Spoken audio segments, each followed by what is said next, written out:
നിങ്ങൾക്കറിയാവുന്ന ആൾക്കാർ പരാജയപ്പെടുക എന്ന വാക്ക് ഞാൻ ഉപയോഗിക്കുന്ന ആളല്ല. കാരണം അവിടെ പരാജയം എന്നൊരു കാര്യമില്ല. വിചാരിച്ച പോലെ എന്ത് ചെയ്യാൻ പറ്റുന്നില്ല, സക്സസ് ആക്കാൻ പറ്റുന്നില്ല, വിജയിക്കാൻ പറ്റുന്നില്ല. പക്ഷെ പരാജയം എന്നൊരു വാക്ക് നെറ്റ്വർക്ക് മാർക്കറ്റിംഗ് ഇല്ല. കാര്യം എന്താ, ഏതൊരു കമ്പനി പ്രോഡക്റ്റ് ബേസ്ഡ് ആയിട്ട് വരുന്ന ഏതൊരു കമ്പനിയും കാശ് കൊടുത്താൽ തുല്യമായതോ അതിനേക്കാൾ വില കൂടിയതായ പ്രോഡക്റ്റ് കൈ കിട്ടുന്ന ആസ് എ കസ്റ്റമർ അവർ ഹാപ്പിയാണ്. പക്ഷെ എന്താ നഷ്ടപ്പെട്ടു പോകുന്നത്, ഒരുപക്ഷെ അവരുടെ സ്വപ്നങ്ങൾ, അവരുടെ കടം തീർക്കാമെന്നുള്ള ചിന്ത, നല്ലൊരു വീട് വെക്കാമെന്നുള്ള ചിന്ത, വാഹനം വാങ്ങാമെന്നുള്ള ചിന്ത, ഈ ഒരു സ്വപ്നങ്ങളിലേക്ക് അവർക്ക് എന്ത് ചെയ്യാൻ പറ്റുന്നില്ല, എത്തിപ്പെടാൻ പറ്റുന്നില്ല. അങ്ങനെയാണ് നമുക്ക് എന്ത് ചെയ്യാൻ പറ്റുന്നത്, അനലൈസ് ചെയ്യുമ്പോൾ ഒരു ഫെയിലിയർ ആയിട്ട് വേണമെങ്കിൽ കണക്കാക്കാം. അല്ലാതെ നെറ്റ്വർക്ക് മാർക്കറ്റിംഗിൽ ഫെയിലിയർ എന്നൊരു കൺസെപ്റ്റ് ഇല്ല. മറ്റേതൊരു ബിസിനസ്സിലും എന്തുണ്ടാവാൻ ചാൻസ് ഉണ്ട്,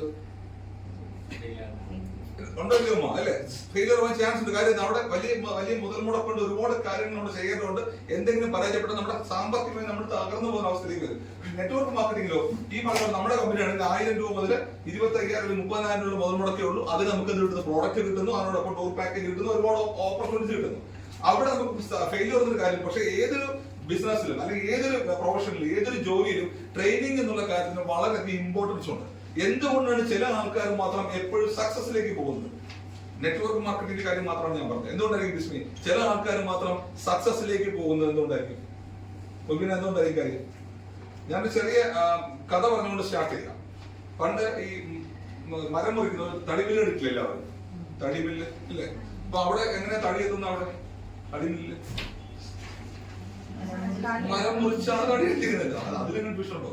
ട്രെയിനിങ് സെഷൻ ആണ് കേട്ടോ. നമുക്ക് നിങ്ങൾ ഇന്ററാക്ട് ചെയ്യുന്നതാണ് എനിക്ക് സന്തോഷമുള്ള കാര്യം. തെറ്റിപ്പോകുമെന്നുള്ള പേടി കൊണ്ട് ആരും എന്ത് ചെയ്യരുത്, ഉത്തരം പറയാതെ ഇരിക്കരുത്. കാര്യം അങ്ങനെ ഇരുന്നുകൊണ്ടാണ് നമ്മൾ പലപ്പോഴും എന്തായിപ്പോയത്, ഇതിനകത്ത് ഇരിക്കുന്നത്. സ്കൂളിൽ സാധാരണ ചോദിച്ചാൽ ഉത്തരം അറിയാമെങ്കിലും എന്താ പേടി, അല്ല ശരിയാകുമോ എന്ന് പേടിയുണ്ട്. ആരെങ്കിലും പറയാതിട്ടുണ്ടോ? ഞാൻ പറയുന്ന ഉത്തരം ശരിയായി പോകുമെന്ന് പേടിയുണ്ടോ? ഇല്ല, തെറ്റായി പോകുക. നമ്മൾ എപ്പോഴും തെറ്റെന്നുള്ള മനസ്സിലേക്ക് എന്ത് ചെയ്യുമ്പോഴും നമുക്ക് തെറ്റിപ്പോകാൻ സാധ്യതയുണ്ടെന്ന മനസ്സിലുള്ളത് കൊണ്ടാണ് നമുക്ക് ശരിയായ ഉത്തരം വന്നാലോ ശരിയായ ഓപ്പർച്യൂണിറ്റി വന്നാലോ നമുക്ക് എന്ത് ചെയ്യാൻ പറ്റും, തിരഞ്ഞെടുക്കാൻ പറ്റാത്തത്. സോ ഇവിടെ നിങ്ങൾ മനസ്സിലാക്കേണ്ട കാര്യം, ഇവിടെ എന്തുണ്ടെങ്കിലും എന്ത് ചെയ്യാം, ഓപ്പൺ ആയിട്ട് ഡിസ്കസ് ചെയ്യാം. ട്രെയിനിങ് ആണ്. ഒരുപക്ഷെ എനിക്കറിയാത്ത ഒരുപാട് പോയിന്റ്സ് എന്നെക്കാൾ ഈ ഫീൽഡ് എക്സ്പീരിയൻസ് ഉള്ളവർക്കും എക്സ്പീരിയൻസ് ഇല്ലാത്ത ആൾക്കാർക്കൊക്കെ ഈ ഫീൽഡിൽ എന്തുണ്ടാവും, ഉണ്ടാവില്ലേ സുരേഷ് സാറേ? കാരണം നമ്മൾ ഒരുപാട് നെറ്റ്വർക്ക് മാർക്കറ്റിംഗ് ഞാൻ സ്വയം മനസ്സിലാക്കുന്ന അതൊരു കടലാണെങ്കിൽ ഞാൻ അതിനകത്ത് ഒരു ബക്കറ്റിൽ വെള്ളം മാത്രമേ കണ്ടിട്ടുള്ളൂ എന്ന് ഞാൻ പേഴ്സണലി വിശ്വസിക്കുന്നു. അത്ര വിശാലമായ ലോകമാണ് നെറ്റ്വർക്ക് മാർക്കറ്റിംഗ് അല്ലെങ്കിൽ മൾട്ടിലെവൽ മാർക്കറ്റിംഗ്. ഞാൻ ഇരിക്കുകയുള്ളൂ. അദ്ദേഹം രാവിലെ മുതൽ വൈകുന്നേരം വരെ ജോലി ചെയ്യുമ്പോൾ അദ്ദേഹം എത്ര എഫർട്ട് ഇട്ടാലും ദിവസവും ഒരു മരമേ വെട്ടാൻ സാധിക്കുന്നുള്ളൂ. രാവിലെ മുതൽ വൈകുന്നേരം വരെ ജോലി ചെയ്യുന്നുണ്ട്. പക്ഷെ എത്രയൊക്കെ ശ്രമിച്ചാലും ഒരു മരമേ അവിടെ വെട്ടാൻ സാധിക്കും. പക്ഷെ റീസെന്റ് ആയിട്ട് 1.5 മാസം മുമ്പ് ജോലിക്ക് കയറി ചെറുപ്പക്കാർ അവിടെ കയറി അവൻ ദിവസവും 3 മരങ്ങൾ വീതം വെട്ടുന്നുണ്ട്. ഇയാൾക്ക് വാശി കയറിയാണെങ്കിൽ അവൻ തോക്കാൻ എന്തുണ്ട്, എക്സ്പീരിയൻസ് ഉണ്ടെന്ന് സ്വയം വിശ്വസിക്കുന്നു. അതുകൊണ്ട് പുള്ളി വാശി കയറി അവനെ തോൽപ്പിക്കാനായിട്ട് അല്ലെങ്കിൽ അവനേക്കാളും മികച്ച ജോലിക്കാരൻ ഞാനാണെന്ന് കാണിക്കും. ഇദ്ദേഹം വീണ്ടും എന്ത് ചെയ്തു, ആരോഗ്യം മുഴുവൻ എടുത്ത് വിട്ടത്. പക്ഷെ എന്തില്ല, റിസൾട്ട് ഇല്ല. എഫർട്ട് ഉണ്ട്, പ്രയത്നമുണ്ട്, പക്ഷെ എന്തില്ല, റിസൾട്ട് ഇല്ലാത്ത അവസ്ഥ. ഇദ്ദേഹം ഭയങ്കരമായിട്ട് ടയേർഡ് ആവുന്നു.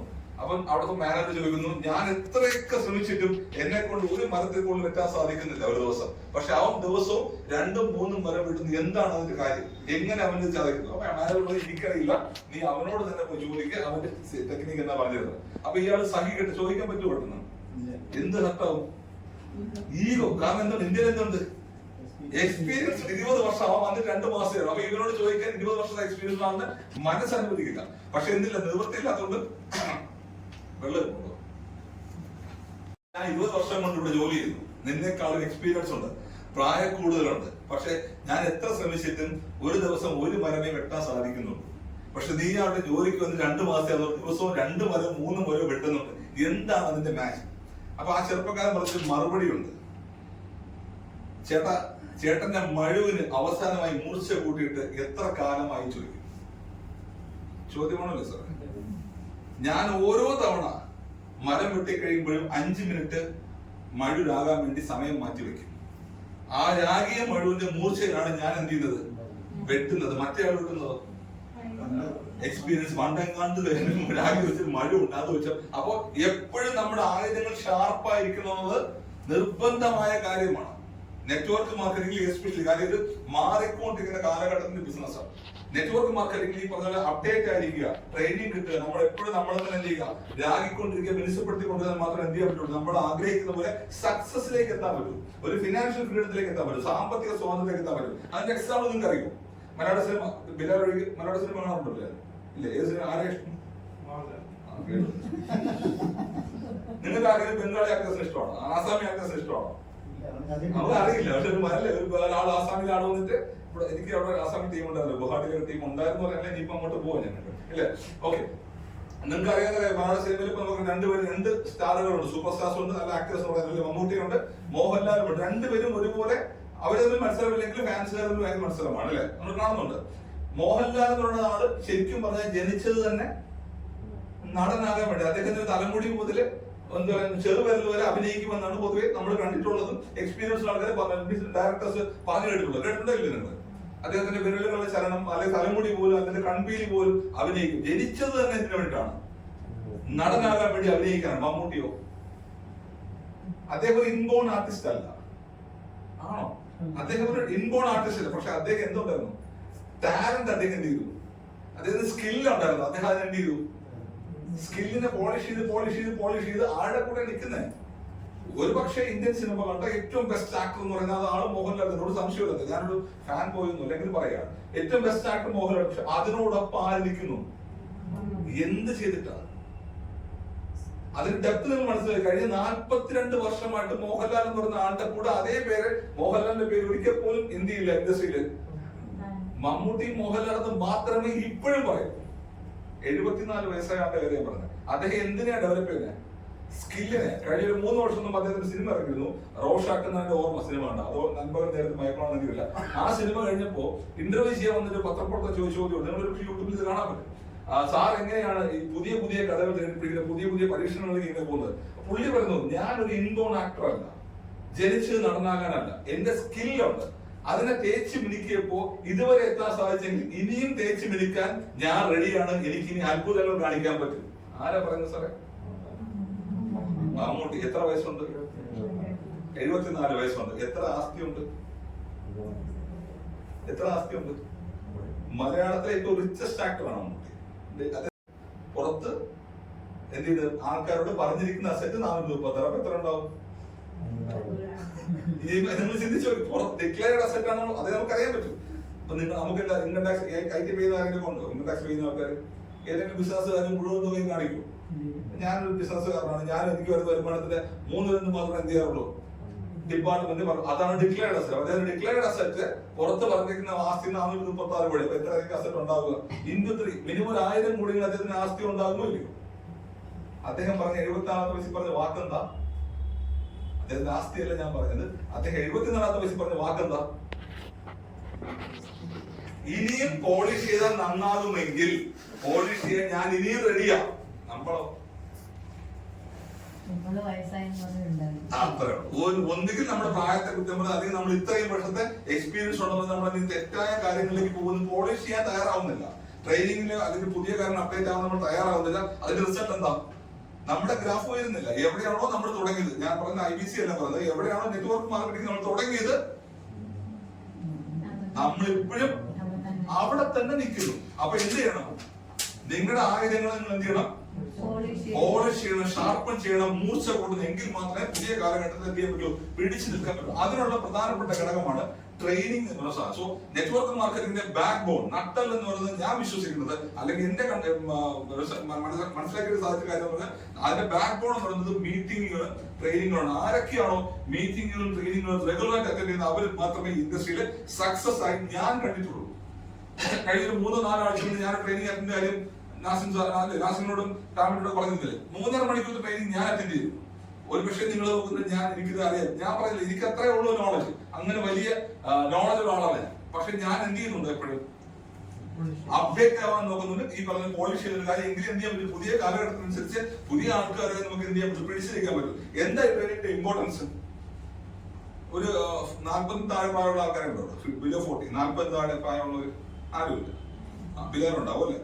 നമ്മളൊക്കെ സ്കൂളിൽ പഠിച്ചിരുന്ന കാര്യം അറിയോ? നാസിം ഉണ്ടല്ലേ, 25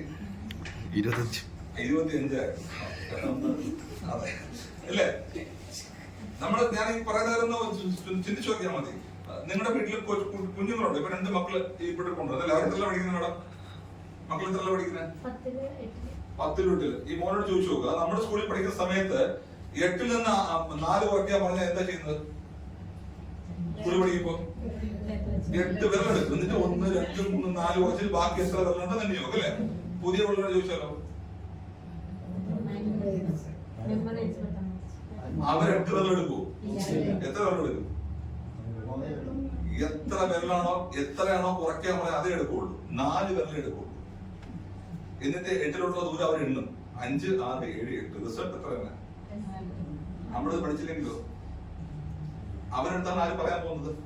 പ്ലാൻ പറയാൻ പോണത്. ഏത് കാലഘട്ടത്തിലെ 96 പഠിച്ച പ്ലാനും കൊണ്ട് പോകുന്നത് 2025 പുതിയ അപ്ഡേറ്റ് പിള്ളേർക്ക് പറയാൻ പോകുന്നത് 8 പേർക്കൊന്നും നിൽക്കുക. അവരിലേക്ക് മറ്റൊരാൾ നിൽക്കുന്ന നടക്കില്ല. സോ ടെക്നോളജി ഇത് ഞാൻ പറഞ്ഞാൽ ശരി തെറ്റോ? ഞാൻ എന്റെ മകളുടെ കാര്യം കണ്ടില്ല. ഞാൻ അവള് ഒരു 4 വർഷം മുന്നേ അവള് ഇപ്പൊ അവള് 7ലാണ് പോകുന്നത്. 4 വർഷം 3ാം ക്ലാസ് പഠിക്കുമ്പോൾ 4 പഠിക്കുമ്പോൾ ചോദിച്ചു. അപ്പോൾ ഇതാ സ്കൂളിൽ പഠിച്ചിട്ടൊന്ന് വീട്ടിൽ പ്രാക്ടീസ് ചെയ്യുക. 8ൽ നിന്ന് 4 പോയാൽ എത്ര? അപ്പൊ ഞാൻ നോക്കുക 8ൽ നിന്ന് 8 പറഞ്ഞു ഇവിടെ 4 എടുക്കുന്നത്.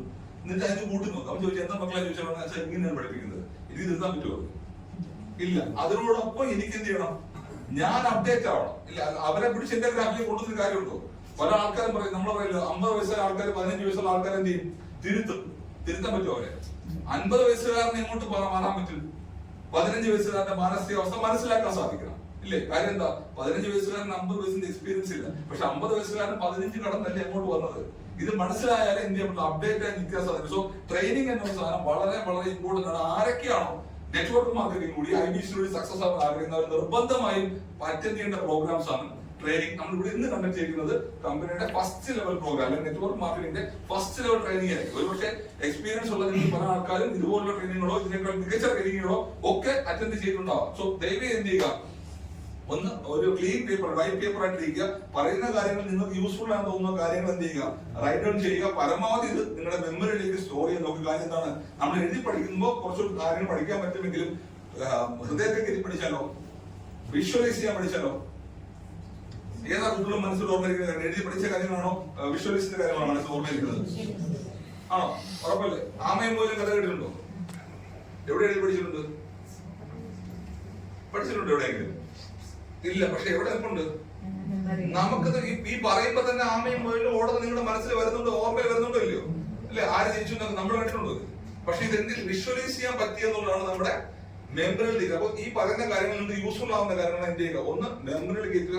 അത്യാവശ്യം എഴുതേണ്ട കാര്യങ്ങൾ എഴുതിയെന്ന് വെച്ച് കഴിഞ്ഞാൽ ഒരുപക്ഷെ നിങ്ങളുടെ ലൈഫിൽ ഒരുപാട് മാറ്റം സാമ്പത്തികമായിട്ട് ഉണ്ടാക്കാൻ ട്രെയിനിങ് നിങ്ങളെ സഹായിക്കും. കാര്യം നെറ്റ്വർക്ക് മാർക്കറ്റിംഗിന്റെ ബാക്ക് ബോൺ എന്ന് പറയുന്നത് ട്രെയിനിങ് തന്നെയാണ്. സോ നമുക്ക് ആ ട്രെയിനിങ് സെഷനിലേക്ക് കിടക്കാം. അപ്പൊ ഇവിടെ ഈ പറഞ്ഞ നെറ്റ്വർക്ക് മാർക്കറ്റിംഗ് ആദ്യമായിട്ട് ചെയ്യുന്ന ആരെങ്കിലും ഉണ്ടോ? MLM ആദ്യമായിട്ട് ചെയ്യുന്നവർ? ഫസ്റ്റ് ടൈം MLM ചെയ്യുന്നവർ? നേരത്തെ മാഡം ആദ്യമായിട്ട് ചെയ്യണം. ബാക്കിയുള്ളവരൊക്കെ സാറ് ആദ്യമായിട്ട് ചെയ്യണം ഇല്ലേ? അപ്പൊ എന്തിനു വേണ്ടി? ഇവിടെ വീട് അടുത്ത് തന്നെ. മാഡത്തിന് വീടോ? മണക്കാട്. മാഡം കാരക്കോണല്ലേ?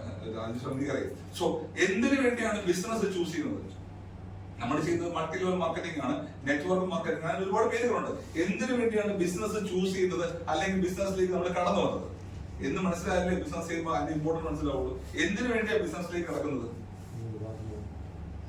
കൂടുതൽ കാശ് ഉണ്ടാക്കും. വേറെ മാജിക് നല്ല നാട്ടുകാർ സഹായിക്കുമല്ലോ. അപ്പുറത്തെ നമ്മുടെ തൊട്ടടുത്ത് തന്നെ സൂപ്പർ മാർക്കറ്റ് സ്ഥാപനം തുടങ്ങിയതിനാണ്. അയ്യോ എന്റെ ചുറ്റുമുള്ള ആൾക്കാർ സാധനം കിട്ടാൻ വേണ്ടി ഒരുപാട് ദൂരം പോകുന്നു. ഇവിടെ തുടങ്ങി കഴിഞ്ഞാൽ അവർക്ക് ദൂരം കുറയ്ക്കുക. അങ്ങനെയാണോ പോകുന്നത്? ഇല്ല. ഇൻവെസ്റ്റ് ചെയ്തിട്ട് പുള്ളിക്ക് അതിന് റിട്ടേൺസ് ലാഭം എടുക്കാൻ വേണ്ടി തന്നെ. സോ ബിസിനസിന്റെ പരമപ്രധാന ലക്ഷ്യം എന്ന് പറയുന്നത് തന്നെയാണ് make money. To make money, പണം ഉണ്ടാക്കുന്ന ലക്ഷ്യം. അവിടെ എങ്ങനെയാണ് പണം ഉണ്ടാകുന്നതെന്ന് പഠിച്ചാലേ നെറ്റ്വർക്ക് മാർക്കറ്റിംഗിന്റെ വ്യത്യാസം നിങ്ങൾക്ക് മനസ്സിലാവും. മീറ്റിംഗിലൊക്കെ ഞാൻ ഒരുപാട് പറയുന്ന കാര്യമാണ്. എന്താണ് മാർക്കറ്റിംഗ് എന്ന് പഠിച്ചാലേ എന്താണ് നെറ്റ്വർക്ക് മാർക്കറ്റിംഗ് മനസ്സിലാവുള്ളൂ. What is marketing? എന്താണ് മാർക്കറ്റിംഗ് അറിയോ? ഞാൻ ഒരുപാട് ട്രെയിനിങ്ങിൽ പറഞ്ഞിട്ടുള്ള ഒരുപാട് ആൾക്കാർ ട്രെയിനിങ് പങ്കെടുത്തുള്ള ആൾക്കാരോട് ചോദിക്കുന്നത് എന്താണ് മാർക്കറ്റിംഗ്? അതെന്താണ് network marketing? What is marketing? ഞാൻ ഡെഫിനിഷൻ കൊടുത്തിട്ടുണ്ട്. Movement of a product or service from the manufacture to the ultimate consumer is called marketing. ഉൽപ്പന്നമോ സേവനമോ ഉൽപാദകരിൽ നിന്ന് ഉപഭോക്താവിലേക്ക് എത്തുന്ന പ്രക്രിയ വിളിക്കുന്ന പേരാണ് മാർക്കറ്റിംഗ്. നിലവിലുള്ള മാർക്കറ്റിംഗ് എന്തൊക്കെയാണ്? നമുക്കറിയാം സോപ്പോ അല്ലെങ്കിൽ പേസ്റ്റോ, മാഡം വീട്ടിൽ സ്ഥിരമായിട്ട് കുടിക്കാൻ എടുക്കുന്ന സോപ്പ് ഏതാ? PS അല്ലേ? എത്രയാ വില?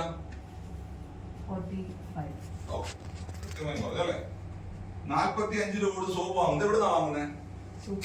തൊട്ടടുത്തുള്ള സൂപ്പർ മാർക്കറ്റ്. ഇത് എവിടെയാണ് ഉണ്ടാക്കുന്നത്? നമ്മൾ ഇതുവരെ നോക്കിയിട്ടില്ല. കാര്യം എന്താ? നമുക്ക് അതിന്റെ ആവശ്യമില്ലാത്തത് കൊണ്ട് നോക്കിയിട്ടില്ല. ഞാൻ എന്നോട് ചോദിച്ചാൽ, ഞാൻ ഒരു സോപ്പ് ചോദിച്ചാൽ ആ സോപ്പിന്റെ പേരോ റേറ്റോ പറയുന്നതായിരിക്കും. എവിടെയാണ് മാനുഫാക്ചറിംഗ് ചോദിച്ചാൽ നമുക്ക് അറിയില്ല, ഇല്ലേ?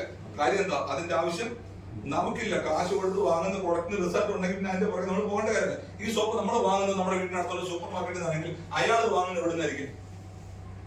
അയാൾക്കൊരു ഹോൾസെയിൽ സാധനം കൊടുക്കുന്ന ആൾക്കാരുണ്ടാവില്ലേ? ഇല്ലേ? നമ്മൾ കടകളിൽ പോകുമ്പോൾ എന്ത് ചെയ്യും? ഇപ്പൊ അപ്പുറത്ത് പോയാൽ വാനുകൾ വന്നിരിക്കും, മാർക്കറ്റ് ടീമിൽ വാൻ വന്നിരിക്കും. അവിടെ നിന്നാണ് അവർ ഈ പ്രോഡക്റ്റ് വാങ്ങുന്നത്, അല്ലെ? അവർ കിട്ടുന്ന എവിടുന്നായിരിക്കും? ഓരോ ഡിസ്ട്രിക്റ്റിനും ഡിസ്ട്രിക്ട് ലെവൽ ഡിസ്ട്രിബ്യൂട്ടേഴ്സ് ഉണ്ടാവും. തിരുവനന്തപുരം ജില്ലയ്ക്ക് ഒരാള്, കൊല്ലത്തേക്ക് ഒരാള്, പത്തനംതിട്ടയ്ക്ക് ഒരാള്, കോട്ടയത്തേക്ക് ഒരാള്, ഓരോ ജില്ലയ്ക്ക് ഓരോ ഡിസ്ട്രിബ്യൂട്ടർ ഉണ്ടാവും. അവർ വാങ്ങുന്നത് എവിടുന്നാണ്?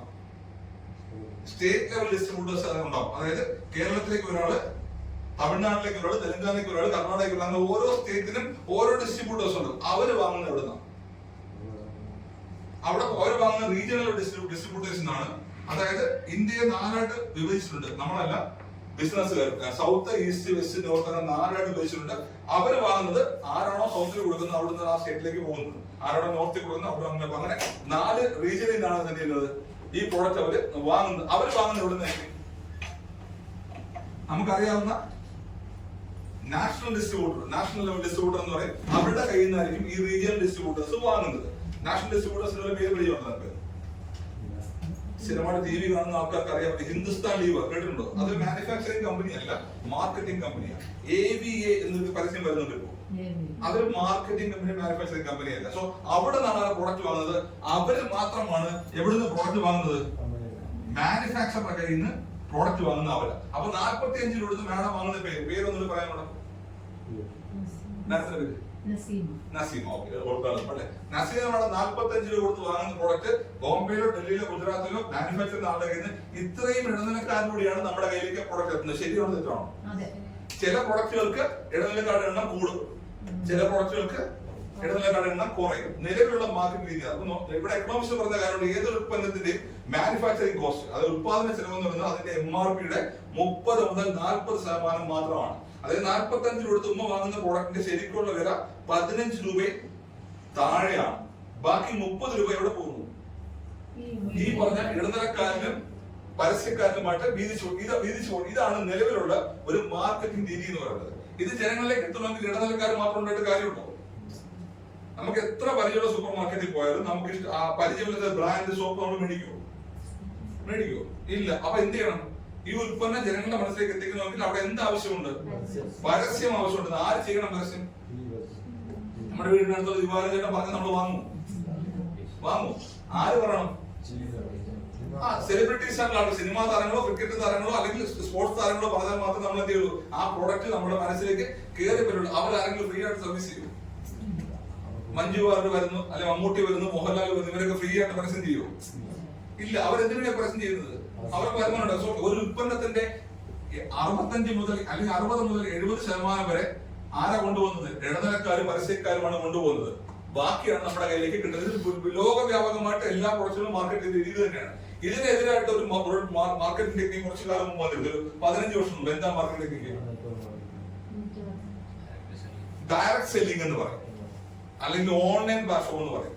45 രൂപ കൊടുത്ത് നേരിട്ട് അടുത്ത കടയിൽ വാങ്ങുന്ന സോപ്പിന് ആമസോണിൽ കയറിയാൽ ചിലപ്പോൾ 40 രൂപ കൊടുത്താൽ മതി, ഫ്ലിപ്കാർട്ടിൽ കയറിയാൽ ചിലപ്പോൾ 40 രൂപ കൊടുത്താൽ മതി. ശരിയോ തെറ്റോ?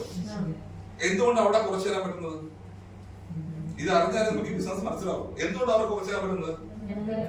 അവർക്ക് എന്തില്ല? ഇടനിലക്കാരില്ല, ഇല്ലേ? 45 രൂപ സോപ്പ് മാനുഫാക്ചറിംഗ് കമ്പനി 4 വാങ്ങുന്നു, ആമസോൺ എന്ന കമ്പനി വാങ്ങുന്നു. അവർ നേരിട്ട് എന്ത് ചെയ്യുന്നു? കസ്റ്റമറിലേക്ക്. അവിടെ എന്ത് ആവശ്യമുണ്ട്? പരസ്യം ആവശ്യമാണ്, ഇല്ലേ? ആമസോണിന്റെ പേരിൽ സോപ്പ് ഇറങ്ങി നമ്മൾ വാങ്ങി ഉപയോഗിക്കൂ? ഇല്ല. അത് ഏത് ബ്രാൻഡിന് ഇറങ്ങണം? നമ്മൾ ഉപയോഗിക്കുന്ന ബ്രാൻഡ്, അല്ലെങ്കിൽ മമ്മൂട്ടിയോ മോഹൻലാലോ ഐശ്വര്യമായൊക്കെ പറഞ്ഞാൽ മാത്രം നമ്മൾ ആ പ്രോഡക്റ്റ് വാങ്ങി ഉപയോഗിക്കും. സോ ഇത് രണ്ടുമാണ് നിലവിലുള്ള ഒരു മാർക്കറ്റിംഗ് രീതി. എന്ന് വെച്ചാൽ ഇടനിലക്കാരുടെയും പരസ്യക്കാരുടെയും പ്രോഡക്റ്റ് വിറ്റഴിക്കുന്നു, അതിന് ലാഭവിഹിതത്തിന് 60% 70% ആര് കൊണ്ടുപോകുന്നു? ഇടനിലക്കാരും പരസ്യക്കാരും കൊണ്ടുപോകും. ഇതാണ് നിലവിലുള്ള ഒരു മാർക്കറ്റിംഗ് രീതി. എങ്കിൽ ഇതിനെതിരായിട്ട് വന്നൊരു മാർക്കറ്റിംഗ് കൺസെപ്റ്റ് ആണ് നെറ്റ്വർക്ക് മാർക്കറ്റിംഗ് അഥവാ മൾട്ടി ലെവൽ മാർക്കറ്റിംഗ് എന്ന് പറഞ്ഞ ബിസിനസ്. ഇവിടെയും ഉൽപ്പന്നത്തിന്റെ വില എത്ര ആയിരിക്കും? അവിടെ 45 രൂപ സോപ്പ് വാങ്ങിച്ചെങ്കിൽ ഇവിടെയും സോപ്പിന്റെ വില എത്ര ആയിരിക്കും? 45 രൂപ തന്നായിരിക്കും ഇവിടെയും സോപ്പിന്റെ വില കുറയോ? ഇല്ല. പക്ഷെ എന്തില്ല? ഇടനിലക്കാര് ഇല്ല. പരസ്യക്കാരോ?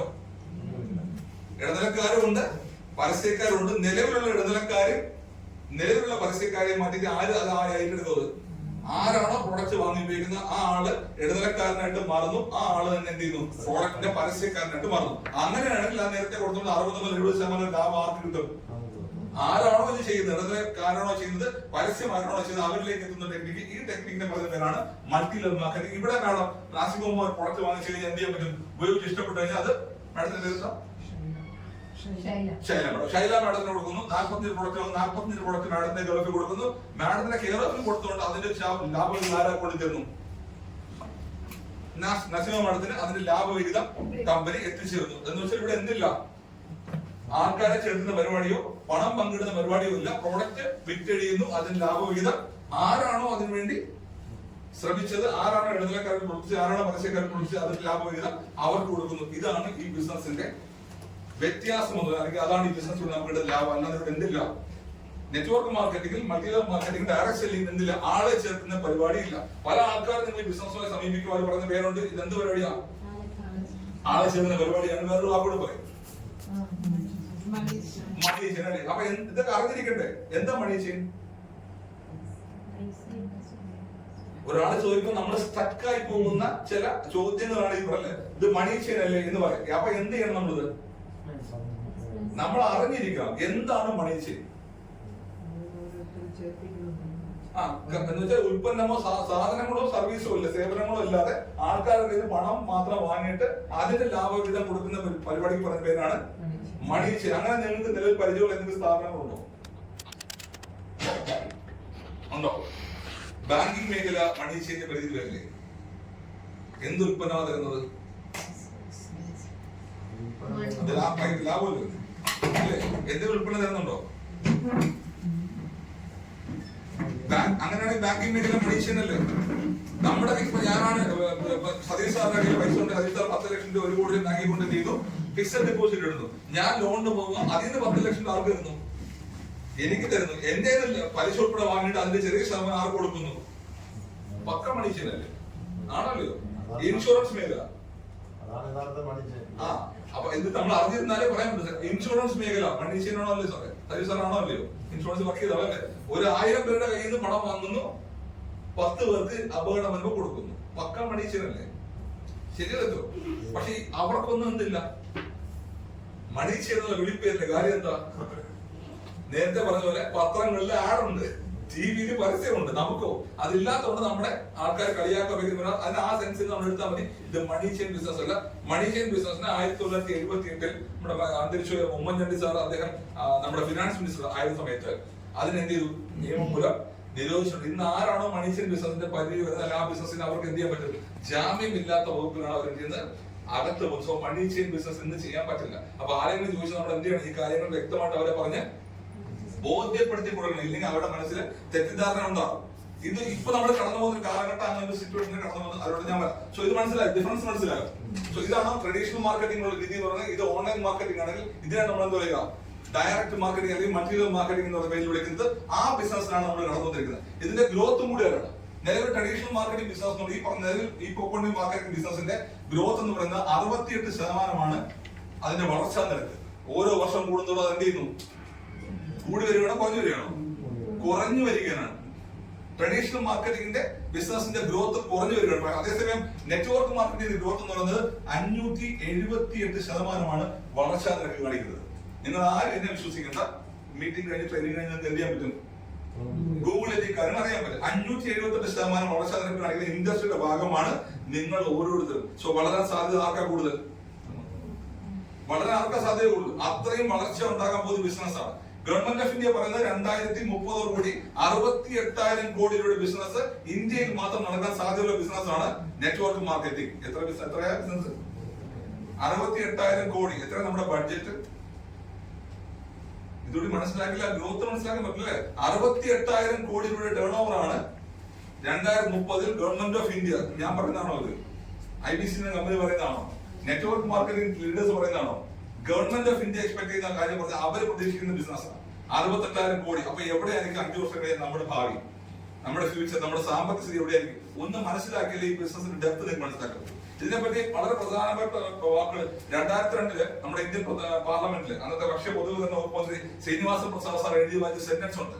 It is a proven network മാർക്കറ്റിംഗിനെ പറ്റി എവിടെയാണ് വായിച്ചത്? ഞാൻ പറഞ്ഞ വാക്കുകൾ കേട്ടോ.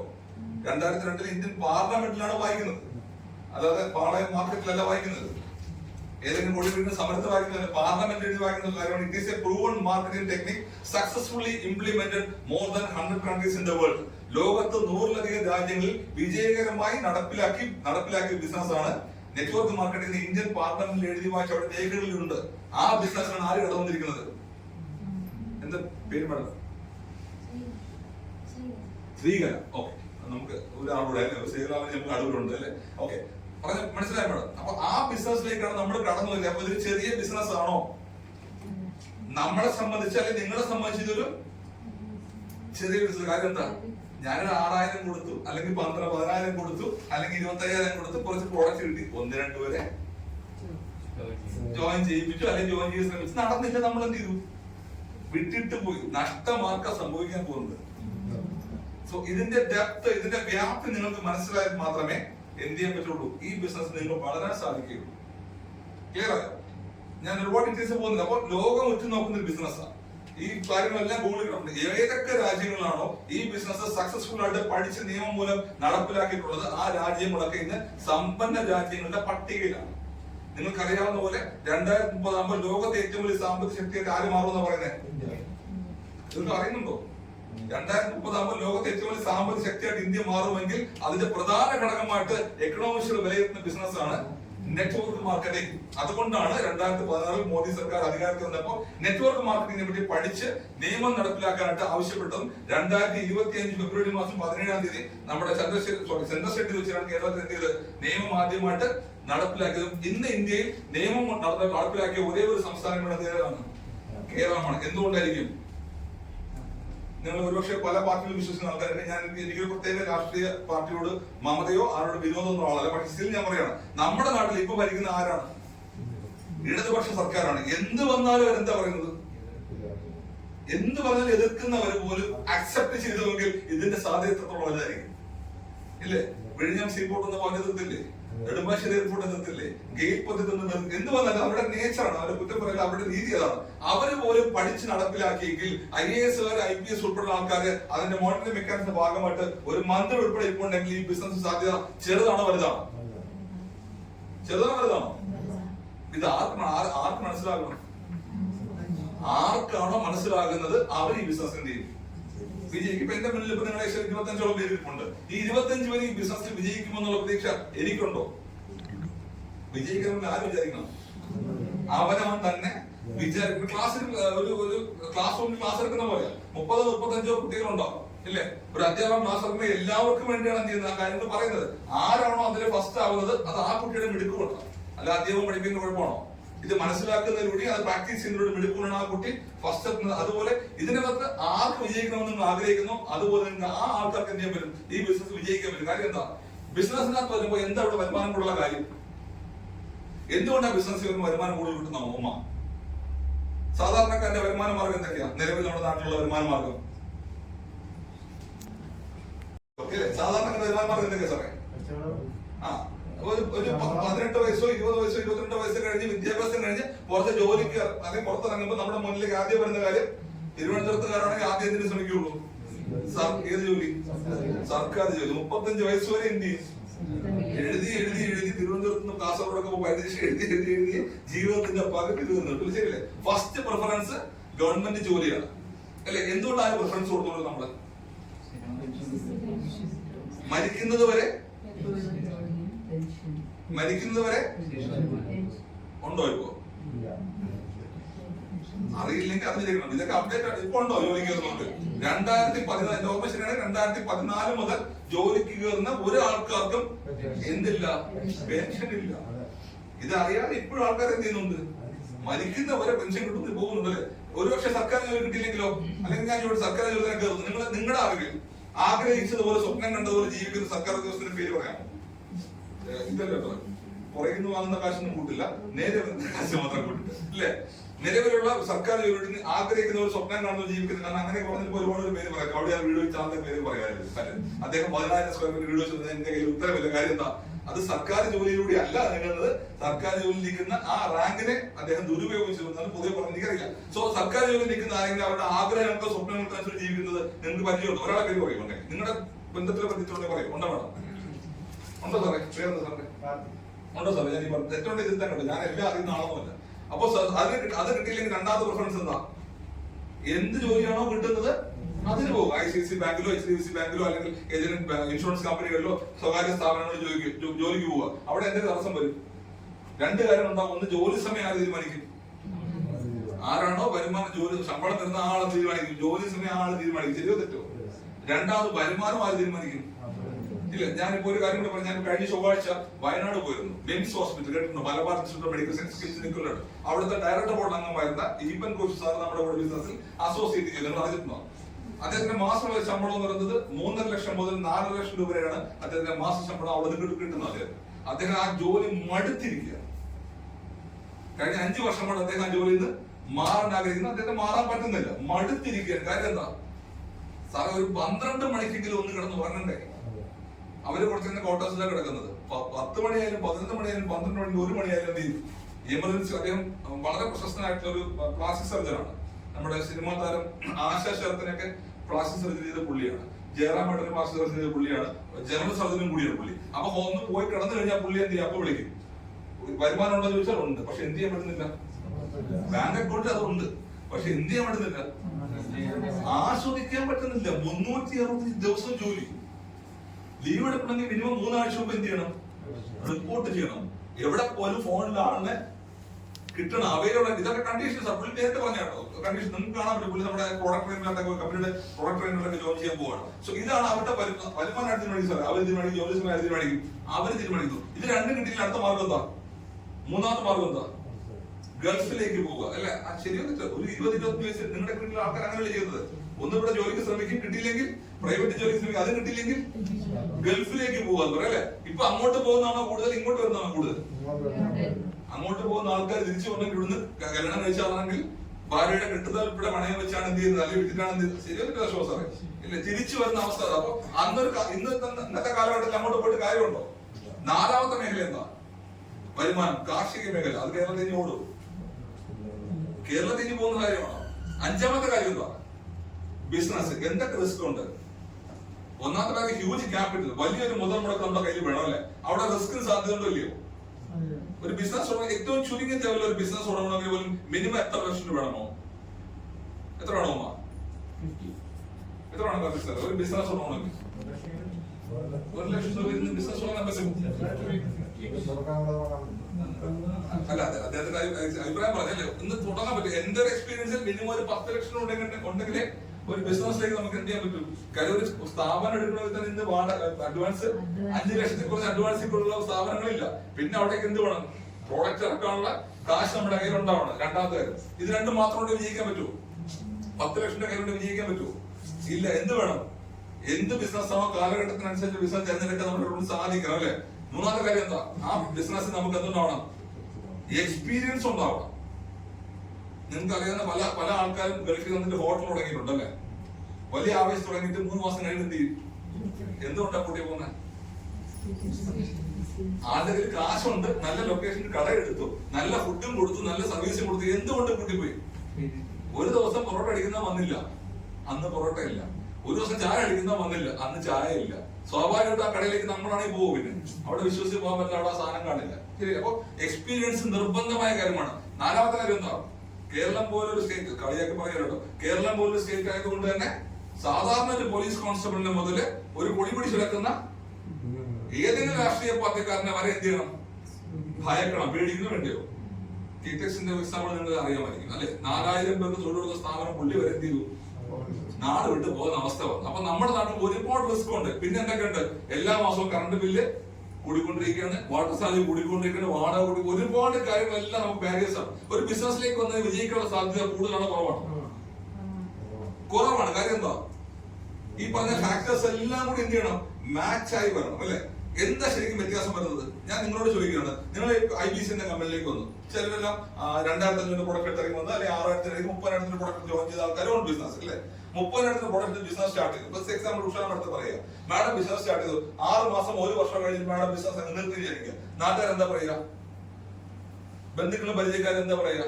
അന്നേ പറഞ്ഞതാണ് ശരിയല്ലേ. ആരുടെ കുറ്റം? ഇൻഡസ്ട്രിയുടെ കുറ്റം, കമ്പനിയുടെ കുറ്റമാണ്. മാഡത്തിന് എക്സാമ്പിൾ അത്രയും സ്വാതന്ത്ര്യമുള്ള പറഞ്ഞല്ലേ, ഇൻഡസ്ട്രിയുടെ കുറ്റമാണ്, കമ്പനിയുടെ കുറ്റമാണ്, പ്രോഡക്റ്റിന്റെ കുറ്റമാണ്, ഞാൻ പറഞ്ഞാണ് ശരി. അതേസമയം മാഡത്തിന് 50 കോടി ലാസ്റ്റ് എന്ന് വിചാരിച്ചോളൂ, 50 കോടി ലാസ്റ്റ് ഒരു 30 കോടി മുടക്കി ഒരു സ്വർണ്ണക്കട തുടങ്ങാൻ പോകുന്നു. പൊതുവെ പരിചയമുള്ള ആൾക്കാർ എന്ത് പറയും, പരിചയമില്ലാത്ത ഫീൽഡാണ്, എന്ത് ചെയ്തെന്ന് പറയും, തുടങ്ങരുതെന്ന് പറയും, കാശ് നഷ്ടപ്പെട്ടു പോകുമെന്ന് പറയും. അത് കേട്ടില്ല, 30 കോടി മുടക്കി സ്വർണ്ണക്കട തുടങ്ങി. പരിചയമില്ലാത്തതുകൊണ്ടും ആ മേഖലയിൽ എക്സ്പീരിയൻസ് ഇല്ലാത്തതുകൊണ്ടും ഒരുപാട് കാരണം കൊണ്ട് 2 വർഷം കൊണ്ട് ആ സ്ഥാപനം പൂട്ടിപ്പോയി. നാട്ടുകാർ എന്ന് പറയും, ആരുടെ കുഴപ്പം പറയും? സ്വർണ്ണക്കടകൾ മൊത്തം കുഴപ്പമാണെന്ന് പറയൂ? അന്നേ പറഞ്ഞതാണ്, നിന്നെ കൊണ്ട് പറ്റുന്ന കാര്യമല്ല ഇല്ലേ. അപ്പൊ ആരുടെ കുറ്റമായിട്ട് മാറി?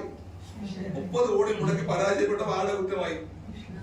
30,000 മുടക്കി IBC പരാജയപ്പെട്ട ആരുടെ കുഴപ്പമായി? കമ്പനിയുടെ കുഴപ്പമായി, ഇൻഡസ്ട്രിയുടെ കുഴപ്പമായി. ഇതാണ് നമ്മുടെ നാട്ടുകാരുടെ കാഴ്ചപ്പാട്. നമ്മൾ അറിഞ്ഞിരിക്കണം ഈ ബിസിനസ് ചെയ്യുമ്പോൾ ഇങ്ങനെയുള്ള കാര്യങ്ങൾ അറിഞ്ഞിരിക്കും. സോ ഇവിടെയാണ് നെറ്റ്വർക്ക് മാർക്കറ്റിംഗ്. സാർ നേരത്തെ പോലെ അത്രയും ഹ്യൂജ് ഇൻവെസ്റ്റ്മെന്റ് നമുക്ക് ആവശ്യമില്ല, എക്സ്പീരിയൻസ് ആവശ്യമില്ല, പ്രോഡക്റ്റ് സ്റ്റോക്ക് ചെയ്യേണ്ട, പോലീസുകാരെ പഠിക്കേണ്ട, യൂണിയൻകാരെ പഠിക്കേണ്ട, എലക്ട്രിസിറ്റി പഠിക്കേണ്ട, ഒക്കെ ആര് ചെയ്തിട്ടുണ്ട്? നിങ്ങൾക്ക് ഇതിനു വേണ്ടി എല്ലാം ആര് ചെയ്തു? കമ്പനി ചെയ്തു. നിങ്ങൾക്ക് ഇഷ്ടമുള്ള സ്ഥലത്ത് പ്രോഡക്റ്റ് എന്ത് ചെയ്യാം, കമ്പനി കുറേ എത്തിച്ചോളൂ. ഇവിടെ നമ്മൾ പ്രോഡക്റ്റ് മേടിച്ചുകൊണ്ട് പാക്കേജ് മേടിച്ചുകൊണ്ട് നടക്കുന്നുണ്ടോ? പ്രോഡക്റ്റ് പ്രോഡക്റ്റ് മേടിച്ചുകൊണ്ടോ പാക്കേജ് മേടിച്ചുകൊണ്ടോ ബിസിനസ് നിങ്ങൾക്ക് കടന്നു വരാൻ പറ്റും. ആ പ്രോഡക്റ്റോ പാക്കേജ് നിങ്ങൾ ഉദ്ദേശിക്കുന്ന എവിടെ വേണമെങ്കിലും കമ്പനി പ്രോഡക്റ്റ് ഫ്രീ ആയിട്ട് എത്തിച്ചു. നമ്മൾ സ്റ്റോക്ക് ചെയ്യേണ്ട കാര്യമുണ്ടോ? ഈ ബിസിനസ്സിൽ എക്സ്പീരിയൻസ് വലിയ ഘടകമാണോ വിജയിക്കാൻ? നെറ്റ്വർക്ക് മാർക്കറ്റിംഗ് എക്സ്പീരിയൻസ് വലിയ ഘടകമാണോ വിജയിക്കാൻ? ഒരിക്കലുമല്ല. നെറ്റ്വർക്ക് മാർക്കറ്റിംഗ് ചരിത്രം നോക്കി കഴിഞ്ഞാൽ 96 ബിസിനസ് ഇന്ത്യയിലേക്ക് കടന്നു വരുന്നത്. ജസ്റ്റ് ഒന്ന് അറിഞ്ഞു വെച്ചാൽ നമ്മൾ നോട്ട് ചെയ്യണമെന്നില്ല. 1996 ഗാഡ് കരാറിൽ PV നരസിംഹറാവു ഗവൺമെന്റ് ആയിരിക്കുന്ന സമയത്താണ് ഗാഡ് കരാറിൽ ഇന്ത്യ ഒപ്പുവെക്കുന്നത്. എന്താ ഗാഡ് കരാർ? General agreement on tariff and trade എന്നുള്ള എഗ്രിമെന്റിൽ നരസിംഹറാവു ഗവൺമെന്റ് വെച്ചപ്പോഴാണ് നെറ്റ്വർക്ക് മാർക്കറ്റിംഗ് ആഗോള ലെവലിലേക്ക് നമ്മുടെ ഇന്ത്യ വളരുന്നത്, എല്ലാ ബിസിനസ്സും ഇന്ത്യയിലേക്ക് കടന്നു വരുന്നത്. അങ്ങനെ വന്നില്ലാതെ ഇന്ന് പലർക്കും ഫോർഡ് കാർ ഉപയോഗിക്കാൻ പറ്റില്ല, ടൊയോട്ട ഉപയോഗിക്കാൻ പറ്റില്ല, ഹുണ്ടായി ഉപയോഗിക്കാൻ പറ്റില്ല, ഏത് ഉപയോഗിക്കാൻ പറ്റുള്ളായിരുന്നു. ഇന്നും അംബാസഡറിലോ ഫിയറ്റിലോ മാരുതിയിലോ ഓൾറെഡി വന്നു തന്നെ ഈ രണ്ടിലും ഒപ്പ് വെച്ചപ്പോൾ അതിന്റെ കൂടെയാണ് എന്ത് വന്നത്? നെറ്റ്വർക്ക് മാർക്കറ്റിംഗ് കടന്നു വന്നത്. 96 കടന്നു വന്നത്. 96 കടന്നു വന്നപ്പോ എക്സ്പീരിയൻസ് ആണ് ഘടകമെങ്കിൽ അന്ന് വന്ന പല ആൾക്കാർ ഇന്നും അവിടെ നിന്ന് നിൽപ്പുണ്ട്. ശരിയോ തെറ്റോ സാറേ? സാറേ ശരിയാണോ തെറ്റാണോ? ഞാൻ 30 വർഷത്തെ എക്സ്പീരിയൻസ് എന്ന് പറയുന്ന ആൾക്കാർ ഞാൻ ഇപ്പോഴും കാണും, സങ്കടം തോന്നും. 96 പല ഒരു കമ്പനിയുടെ പേര് പറഞ്ഞത് പിയർലെസ്സിൽ ഞാൻ ഉണ്ടായിരുന്നു എന്ന് പറയുന്ന ആൾക്കാരെ ഞാൻ ഇപ്പോഴും കഴിഞ്ഞ ആഴ്ച കോട്ടയത്തേക്ക് കണ്ടതാണ്. ഞാൻ സാറേ പിയർലെസ് സാർ ഉണ്ടായിരുന്നു എനിക്കല്ല, സാറിന്റെ കയ്യിൽ പോലും ഉണ്ടോ ചോദിച്ചു. ചോദിക്കണ്ടേ? ഞാൻ പിയർലെസ്സിൽ ഉണ്ടായിരുന്ന ഞാൻ സാർ സമ്മതിച്ചത് സാറിന്റെ കയ്യിൽ വല്ലതും ഉണ്ടോ എന്ന് ചോദിച്ചു. ഇല്ല. എന്തുകൊണ്ടാപ്പോ? അങ്ങനെയാണെങ്കിൽ ആദ്യം വരുന്ന ആൾക്കാർ എക്സ്പീരിയൻസ് ആണ് വിഷയമെങ്കിൽ ആദ്യം വന്ന ആൾക്കാരൊക്കെ വിജയിക്കണ്ടേ? വിജയിക്കണം വേണ്ടേ സാറേ? വിജയിച്ചിട്ടുണ്ടോ? പക്ഷെ കഴിഞ്ഞ 5 വർഷത്തിനകത്ത് നെറ്റ്വർക്ക് മാർക്കറ്റിംഗ് വന്ന പല ആൾക്കാരും വിജയിച്ചിട്ടുണ്ടോ ഇല്ലയോ സാറേ? ഉണ്ടോ ഇല്ലയോ? എക്സ്പീരിയൻസ് വിഷയമാണോ അവിടെ? നമ്മൾ ഇതിനെ എങ്ങനെ കാണുന്നു എന്ന് മാത്രമാണ് നമ്മുടെ സക്സസിന്റെ മാനദണ്ഡം. അല്ലാതെ എക്സ്പീരിയൻസ് ഈ ബിസിനസ്സിനകത്തില്ല ഒരു വിജയത്തിന്റെ ഘടകമേ അല്ല. ഒരു പക്ഷേ സക്സസ്ഫുൾ എക്സ്പീരിയൻസ് ആണെങ്കിൽ നമുക്ക് വിജയം കുറച്ചുകൂടി എളുപ്പമായിരിക്കും. പക്ഷെ എക്സ്പീരിയൻസ് എന്നല്ല ഒരു മാറ്റർ അല്ലേ ബിസിനസ് വിജയിക്കാം. പല ആൾക്കാരുടെ തെറ്റിദ്ധാരണയാണ് ലീഡേഴ്സിനെ കണ്ടെത്തി കഴിഞ്ഞാൽ ബിസിനസ് എന്ത് ചെയ്യാൻ പറ്റും, വിജയിക്കാൻ പറ്റുമോ? അങ്ങനെ ഒരിക്കലും അങ്ങനെ വിജയിക്കാൻ പറ്റില്ല. കാര്യം എന്താ? എനിക്ക് എക്സ്പീരിയൻസ് ഉള്ള ലീഡറെ കൊണ്ടുവരുന്നു. സാധാരണ എന്റെ എക്സ്പീരിയൻസ് ഉള്ളതാണോ? ഏത് കമ്പനി ബിസിനസ്സിന് പറയാൻ പറ്റും? നെറ്റ്വർക്ക് മാർക്കറ്റിംഗ് എക്സ്പീരിയൻസ് ഇല്ല. ഓക്കെ, ഇവിടെ ഇരിക്കുന്ന കമ്പനി വർക്ക് ചെയ്യുന്നത് സാറേ വേല. അപ്പൊ ഞാൻ അദ്ദേഹത്തെ കാണാൻ, നിങ്ങൾ ചിന്തിച്ചു നോക്കുക, അദ്ദേഹത്തിന് ഞാൻ IBC എന്ന കമ്പനിയിലേക്ക് വന്നു, ഞാൻ അദ്ദേഹത്തെ കാണാൻ വേണ്ടി പോവാണ്. എന്റെ മനസ്സിലെ വിശ്വാസം എന്താ, അല്ലെങ്കിൽ ധാരണ എന്താ? അദ്ദേഹത്തെ കൊണ്ടുവന്ന അദ്ദേഹം ലീഡറാണ്, അദ്ദേഹം നന്നായിട്ട് ബിസിനസ് ചെയ്യുന്ന ധാരണയിൽ അദ്ദേഹത്തെ ഞാൻ കൊണ്ടുവരുന്നു. പുള്ളിയുടെ മനസ്സിലും ആ ധാരണ ഉണ്ടാവില്ലേ? എന്തായിരിക്കും? എന്നെ കൊണ്ടുവന്നത് സുരേഷ് സാറാണ്, പുള്ളിക്ക് എക്സ്പീരിയൻസ് ഉണ്ട്, എന്റെ എല്ലാ കാര്യങ്ങളും ആര് നോക്കിക്കോളും? പരസ്പരം നോക്കിക്കൊണ്ടിരിക്കുകയുള്ളൂ, ഒന്നും നടക്കില്ല. ക്ലിയർ ആയോ? മലയാളത്തിലൊരു ചൊല്ലുണ്ട്, മഹാന്മാരെ പ്രസവിക്കാൻ പറ്റില്ല. ശരിയാണോ തെറ്റാണോ? ഇപ്പൊ നമ്മുടെ നരേന്ദ്രമോദിയെ പ്രസവിച്ചത് ഇന്ത്യയുടെ പ്രധാനമന്ത്രിയാക്കാനായിരുന്നോ? പിണറായി വിജയൻ പ്രസവിച്ചത് കേരളത്തിലെ മുഖ്യമന്ത്രിയാക്കാനായിരുന്നോ? മഹാന്മാരെ പ്രസവിക്കാൻ പറ്റില്ല. പ്രസവിച്ച് വീഴുന്ന കുഞ്ഞുങ്ങളെ എന്താക്കാം? മഹാന്മാരാക്കാം. സോ ലീഡേഴ്സിനെ കൊണ്ടുവരുന്ന കാര്യത്തിന്റെ പുറകെ നമ്മൾ പോയാൽ നമ്മൾ ഫെയിലർ ആയി പോകും. നമ്മുടെ കൂടെ വരുന്ന ആൾക്കാരെ ലീഡേഴ്സ് ആക്കിയാലോ? എളുപ്പമാണ് സാറേ. നമ്മൾ കൊണ്ടുവരുന്ന ആൾക്കാരെ ലീഡർഷിപ്പിലേക്ക് കൊണ്ടുവരുന്നാൽ നമ്മുടെ ഈ ബിസിനസ് എന്ത് ചെയ്യും? വിജയിക്കും. എന്തെങ്കിലും ബുദ്ധിമുട്ടുണ്ടോ? എന്തോ ഒരു അസ്വസ്ഥത ഫീൽ ചെയ്യുന്നു. ഇങ്ങനെ ഒത്തിരി ഇരുന്നിട്ടില്ല. ഒന്ന് റിലാക്സ് കുറച്ച് സമയം ഇരുന്ന് കഴിഞ്ഞാൽ ലൈഫിലോ ഇരുന്നാളോ ആകുമ്പോഴും അങ്ങനെ ഒന്നും കംഫർട്ടബിൾ ഒന്നും കാരണം എനിക്ക് എന്തോ ഒരു അസ്വസ്ഥത ഫീൽ ചെയ്യുന്നുണ്ടോ? ക്ലിയർ ആയോ? സോ ഇവിടെ എങ്ങനെ വരുമാനം കിട്ടുന്നത്? ഞാൻ പലപ്പോഴും പറഞ്ഞ കാര്യം. അപ്പൊ ബിസിനസ്സിലേക്ക് വന്ന വരുമാനം കിട്ടുന്ന സാധ്യത എന്താ? അല്ലെങ്കിൽ ബിസിനസിന്റെ കയ്യിൽ പണം കൊണ്ടുവിടുന്നതിന് മാജിക് എന്താ?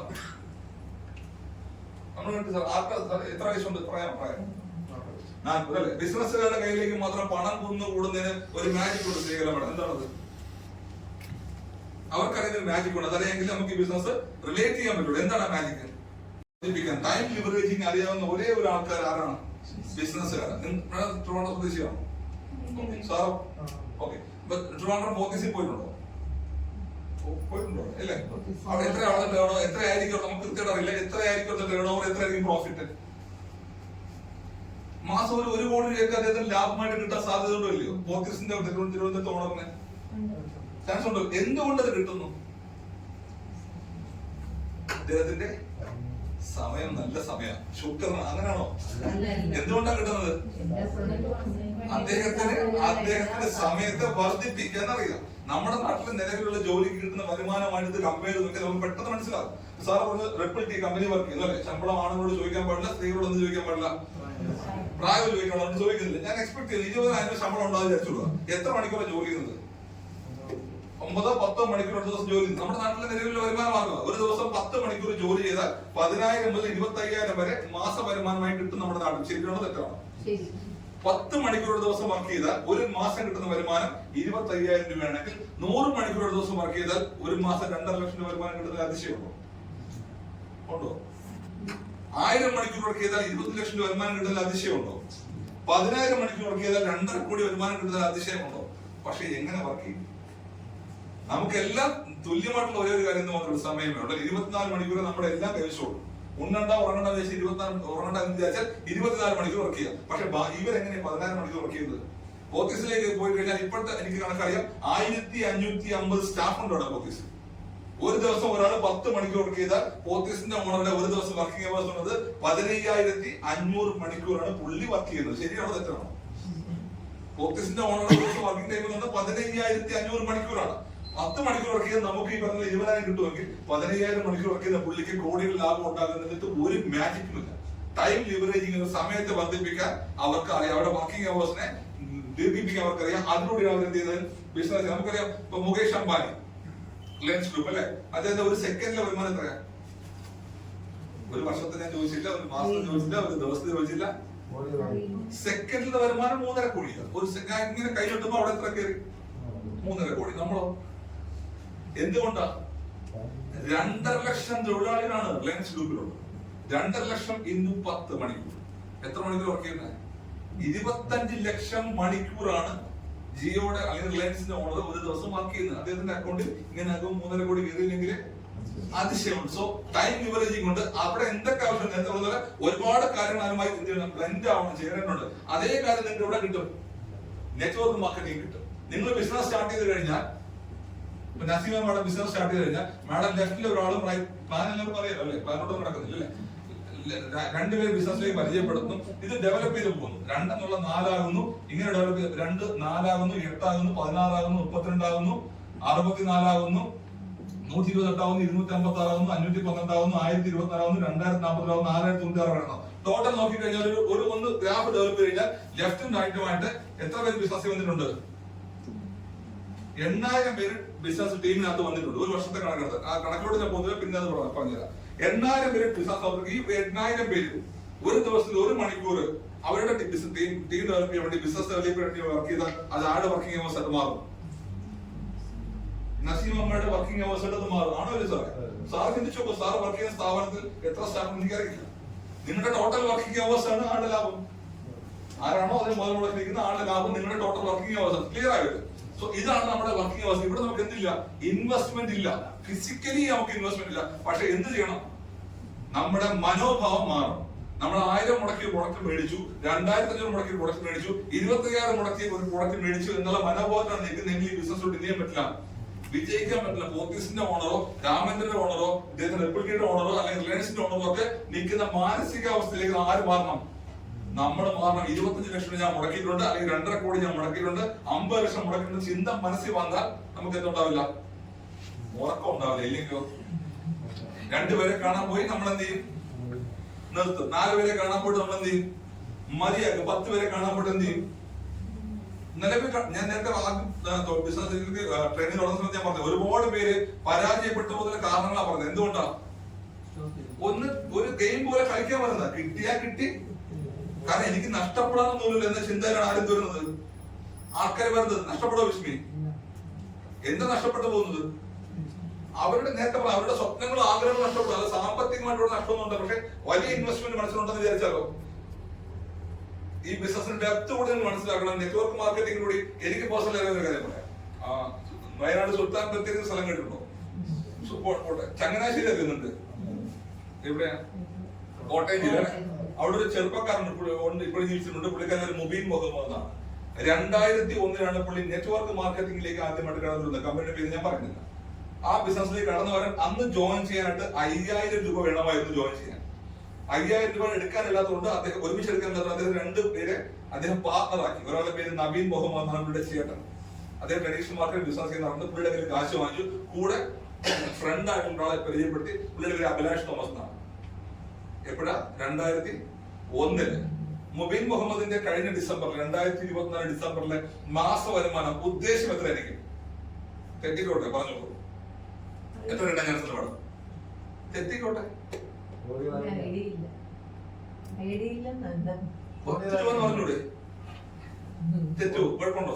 2024 ഡിസംബർ മാസത്തെ മാത്രം വരുമാനം 4,22,00,000 രൂപയാണ്. ഒരു മാസത്തെ വരുമാനമാണ്. എത്രയാ മുതൽ മുടക്കിയത്?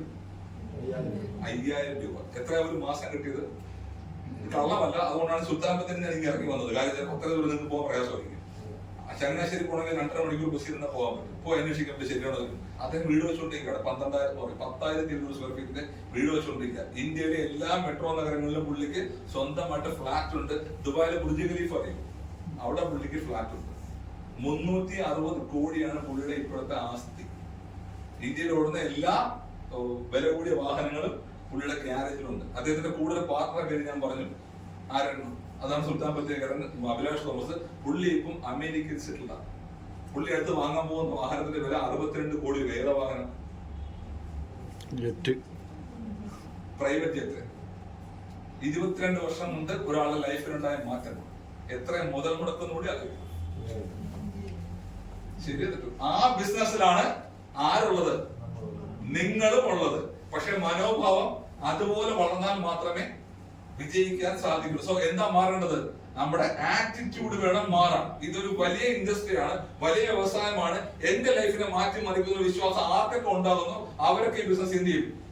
വിജയിക്കും. ഒരു ഡൗട്ടും വേണ്ട. ഇല്ലാത്തവരോ അവര് ഒരു പക്ഷേ സക്സസ് ആകില്ല. ഫെയിലിയർ ഒന്നും വാക്കില്ല, സക്സസ് ആവില്ല. സോ ഇതിന്റെ ആഴം എന്താണ്? ഇതിന്റെ ഡെപ്ത് എന്താണ് നിങ്ങൾ മനസ്സിലാക്കണം. 5 വർഷം കൊണ്ട് നിങ്ങളുടെ തലയെഴുതിനെ മാറ്റാവേണ്ട ബിസിനസ്സാണ്.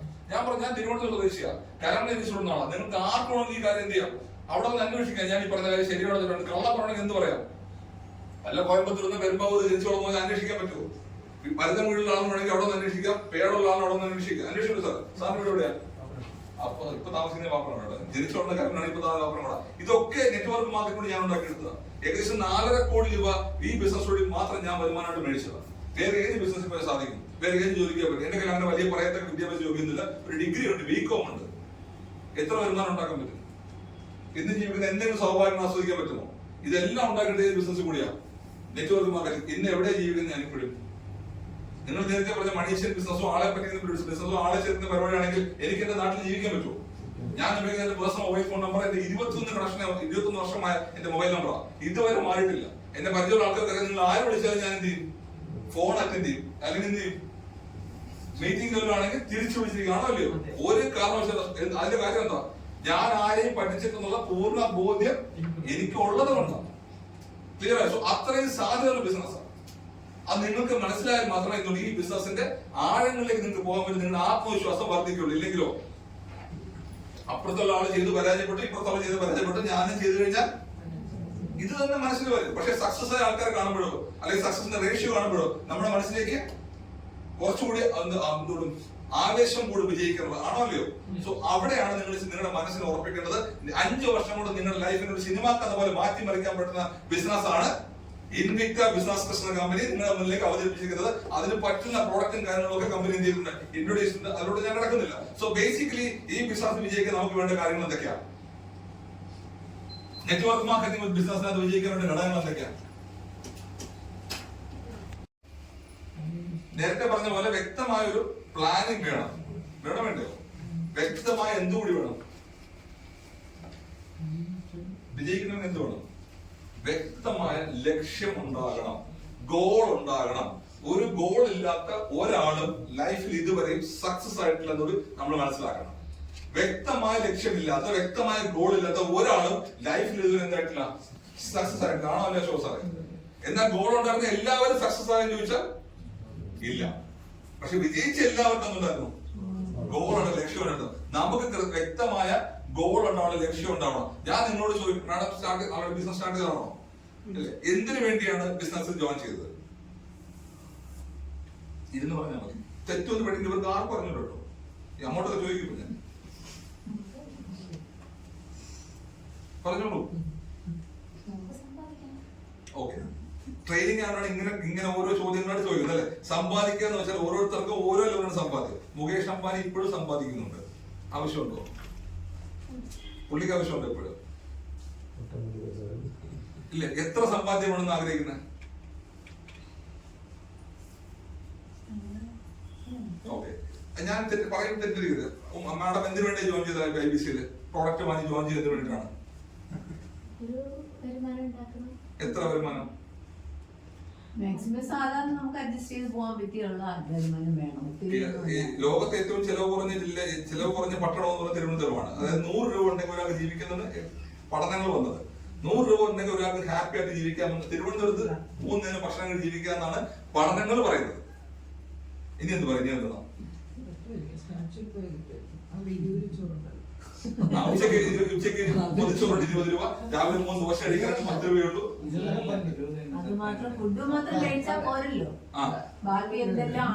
ഞാൻ ചോദിച്ച ചോദ്യം വ്യക്തമല്ലേ? എന്തിനു വേണ്ടിയാണ് മാഡം IBC എന്ന കമ്പനിയിലെ ബിസിനസ് സ്റ്റാർട്ട് ചെയ്തത്? എന്തിനു വേണ്ടിയാണ് മാഡം സ്റ്റാർട്ട് ചെയ്തത്? മാഡത്തിനോട് കാരക്കോണം. അതെ, എത്ര വരുമാനം? ലിമിറ്റ് ഇല്ല. സ്റ്റാർട്ട് ചെയ്താണോ ബിസിനസ് സ്റ്റാർട്ട് ചെയ്താണോ? ഇല്ല. അവർ പക്ഷെ സ്റ്റാർട്ട് ചെയ്യണമെങ്കിൽ എന്തിനു വേണ്ടിയായിരിക്കും സ്റ്റാർട്ട് ചെയ്യുന്നത്? 20,000 രൂപയെങ്കിലും ഒരു മാസം വരുമാനമായിട്ട് കിട്ടിയാൽ കൊള്ളാം. ഓക്കെ, സന്തോഷമുള്ള കാര്യം. നിങ്ങൾ എക്സ്പീരിയൻസ് ഉള്ള ആൾക്കാരല്ലേ, അല്ലാതെ ആൾക്കാരുള്ള അല്ലേ? എന്തിനു വേണ്ടി മാഡത്തിന് വേണ്ടി ജോയിൻ ചെയ്തത്? അതെ, എനിക്ക് ഇതിനെ പറ്റി അറിയില്ലായിരുന്നു. വന്നിട്ട് ഒരു മരുന്ന് തന്നിട്ട് കാലുവേദന, കൈവേദന, അങ്ങനെയുള്ള സംഭവങ്ങളൊക്കെ മാറും. അപ്പൊ ഇതൊരു നല്ല പ്രോഡക്റ്റ് ആണ്. പിന്നെ കമ്പനിയുടെ പേര് പറഞ്ഞു. അപ്പൊ അതിലേക്ക് നീ വന്നു കഴിഞ്ഞാല് നിന്റെ ഫ്രണ്ട്സുകൾക്കും ഇങ്ങനെയുള്ള രോഗങ്ങളൊക്കെ മാറും. അതിന് നമുക്ക് പൈസ ഉണ്ടാക്കാം. കാശ് എന്ന് പറയുമ്പോൾ നമ്മളെ ആരായാലും ഒന്നിറങ്ങിച്ചാടും.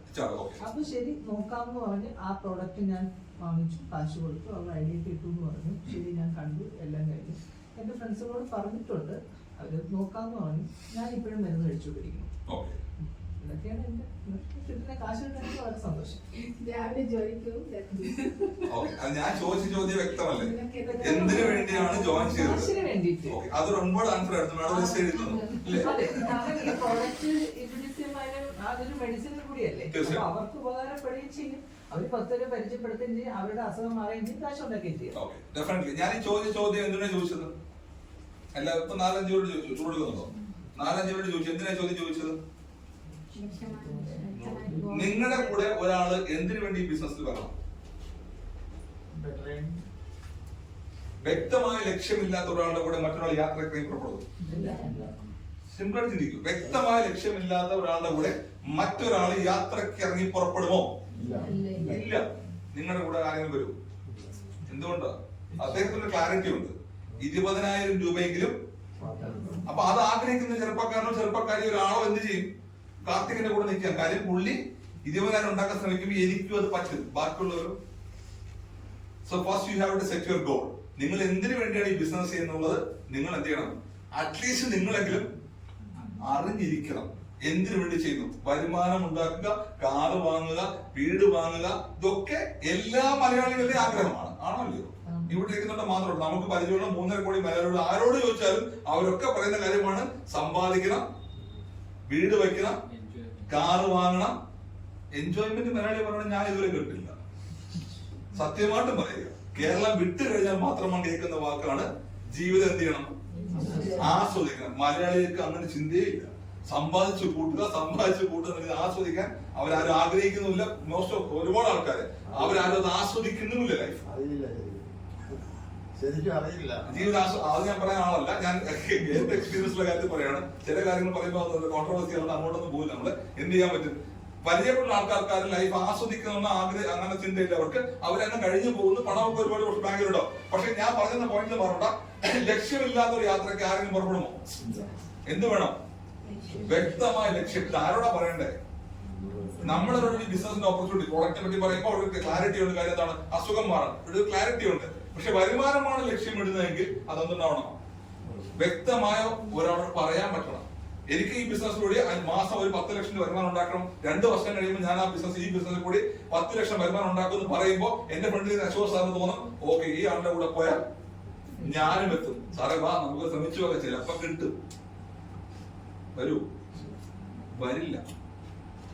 നമ്മൾ കൊടുക്കുന്ന ആത്മവിശ്വാസം. കാരണം ഈ ബിസിനസിനെ പറയുന്നത് ഇമോഷൻ ട്രാൻസ്ഫർ ചെയ്യുന്ന ബിസിനസ്സാണ്, നമ്മുടെ ഗോൾ ട്രാൻസ്ഫർ ചെയ്യുന്ന ബിസിനസ്സാണ്, ട്രസ്റ്റ് ട്രാൻസ്ഫർ ചെയ്യുന്ന ബിസിനസ്സാണ്, റിലേഷൻഷിപ്പ് ട്രാൻസ്ഫർ ചെയ്യുന്ന ബിസിനസ്സാണ്. അപ്പൊ അവിടെ എന്ത് ഇമോഷൻ ആണോ കൊടുക്കുന്നത്, എന്ത് ഗോളാണോ കൊടുക്കുന്നത്, അതിനനുസരിച്ചാണ് നമ്മുടെ കൂടെ ബിസിനസ്സിലേക്ക് ആൾക്കാർ എന്ത് ചെയ്യുന്നത്? പ്രോഡക്റ്റ് വാങ്ങി ജോയിൻ ചെയ്യുന്നത്.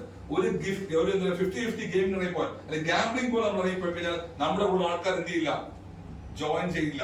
വ്യക്തമായ ലക്ഷ്യം നിങ്ങൾക്ക് ഉണ്ടാവണം. അത് എന്ത് തന്നെ ആയിക്കോട്ടെ, ചെറുതായിക്കോട്ടെ വലുതായിക്കോട്ടെ, എത്ര തന്നെ ആയാലും ഒരു ലക്ഷ്യം ഉണ്ടാവണം. അതിപ്പോ നമ്മൾ സംസാരിക്കുന്നത് ഈ മാസം ഈ 13 സംസാരിക്കണം. ഒരു 3 മാസം കഴിയുമ്പോ അല്ലെങ്കിൽ ഒരു 6 മാസം കഴിയുമ്പോൾ നിങ്ങൾ ഈ ബിസിനസ് കൂടി എത്ര വരുമാനം ഉണ്ടാക്കാൻ ആഗ്രഹിക്കുന്നുള്ളത് നിങ്ങളൊന്ന് എഴുതി വെക്കണം. ബുദ്ധിമുട്ടുള്ള കാര്യമാണോ?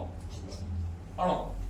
ഒരു 6 മാസം കഴിയുമ്പോൾ അല്ലെങ്കിൽ 2026 ജാനുവരി 1-ാം തീയതി മുതൽ ഇത്ര വരുമാനം എനിക്കുണ്ടാണ്. ഇതൊന്നും പെട്ടെന്ന് നടക്കുന്ന കാര്യമല്ല കേട്ടോ. ഞാൻ ഇപ്പൊ ഇന്ന് 13 സംസാരിച്ച നാളെ 14-ാം തീയതി മുതൽ കിട്ടും വരുമാനം ഇല്ല. അതിലെന്തുകൊണ്ടാണ്? ആ പ്രോസസ് ഉണ്ട്. ആ സ്റ്റെപ്പ് ബൈ സ്റ്റെപ്പ് കംപ്ലീറ്റ് ഒരു ലെവലിലേക്ക് എത്തിക്കഴിഞ്ഞാൽ പിന്നെ തിരിഞ്ഞു നോക്കേണ്ടി വരില്ല. അപ്പൊ 2026 ജാനുവരി മുതൽ എനിക്ക് ഇത്ര വരുമാനം ഉണ്ടാക്കണമെന്ന ലക്ഷ്യം നിങ്ങളുടെ മനസ്സിലുണ്ടാകണം. അതെങ്ങനെ സെറ്റ് ചെയ്യാൻ പറ്റും? ആ വരുമാനം എങ്ങനെ കണ്ടെത്താൻ പറ്റും? പല ആൾക്കാർക്കും അറിയാത്ത കാര്യങ്ങളാണ് ഞാൻ പറയുന്നത്, അല്ലേ? അതെങ്ങനെ കണ്ടെത്താൻ പറ്റും? എത്ര വരുമാനം നിങ്ങൾ? കാരണം ഓരോരുത്തർക്കും ഓരോ ആവശ്യമില്ല. അദ്ദേഹം വ്യക്തമായിട്ട് 20,000 എന്ന് പറഞ്ഞു. അതിന്റെ കാരണം എന്താണെന്ന് ഒരു പുള്ളിക്ക് അറിയാമായിരിക്കും. നിങ്ങൾക്ക് എല്ലാവർക്കും അങ്ങനെ ഒരു ലക്ഷ്യം ഉണ്ടാവണോ വേണ്ടയോ? അതെങ്ങനെ കണ്ടെത്താൻ പറ്റും? ഓരോരുത്തരുടെ ലക്ഷ്യം എങ്ങനെ കണ്ടെത്താൻ പറ്റും? നിങ്ങൾക്ക് എല്ലാവർക്കും നിലവിൽ വരുമാനമില്ലേ?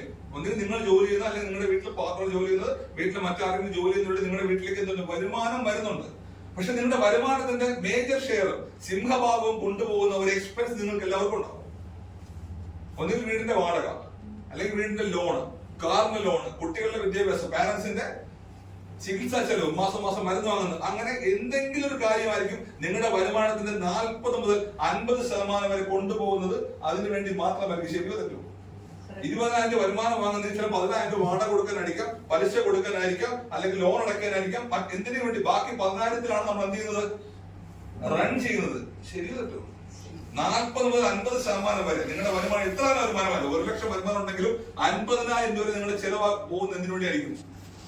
ഒരു പർട്ടിക്കുലർ കാര്യത്തിന് വേണ്ടി മാത്രമായിരിക്കും. ആണോ അല്ലേ സാറേ? എക്സ്പീരിയൻസ് ഉള്ള ആൾക്കാർ ഇരിക്കുന്നില്ലേ? ഞാൻ ഈ പറഞ്ഞത് ശരിയാണോ തെറ്റാണോ? എത്ര വരുമാനമായോ അതിന്റെ സിംഹഭാഗം കൊണ്ടുപോകുന്ന, അല്ലെങ്കിൽ മേജർ ഷെയർ കൊണ്ടുപോകുന്ന ഒരു എക്സ്പെൻസ് നിങ്ങൾക്ക് എല്ലാവർക്കും ഉണ്ടാകും. തീരുമാനിക്കേണ്ട കാര്യം ഇതാണ്.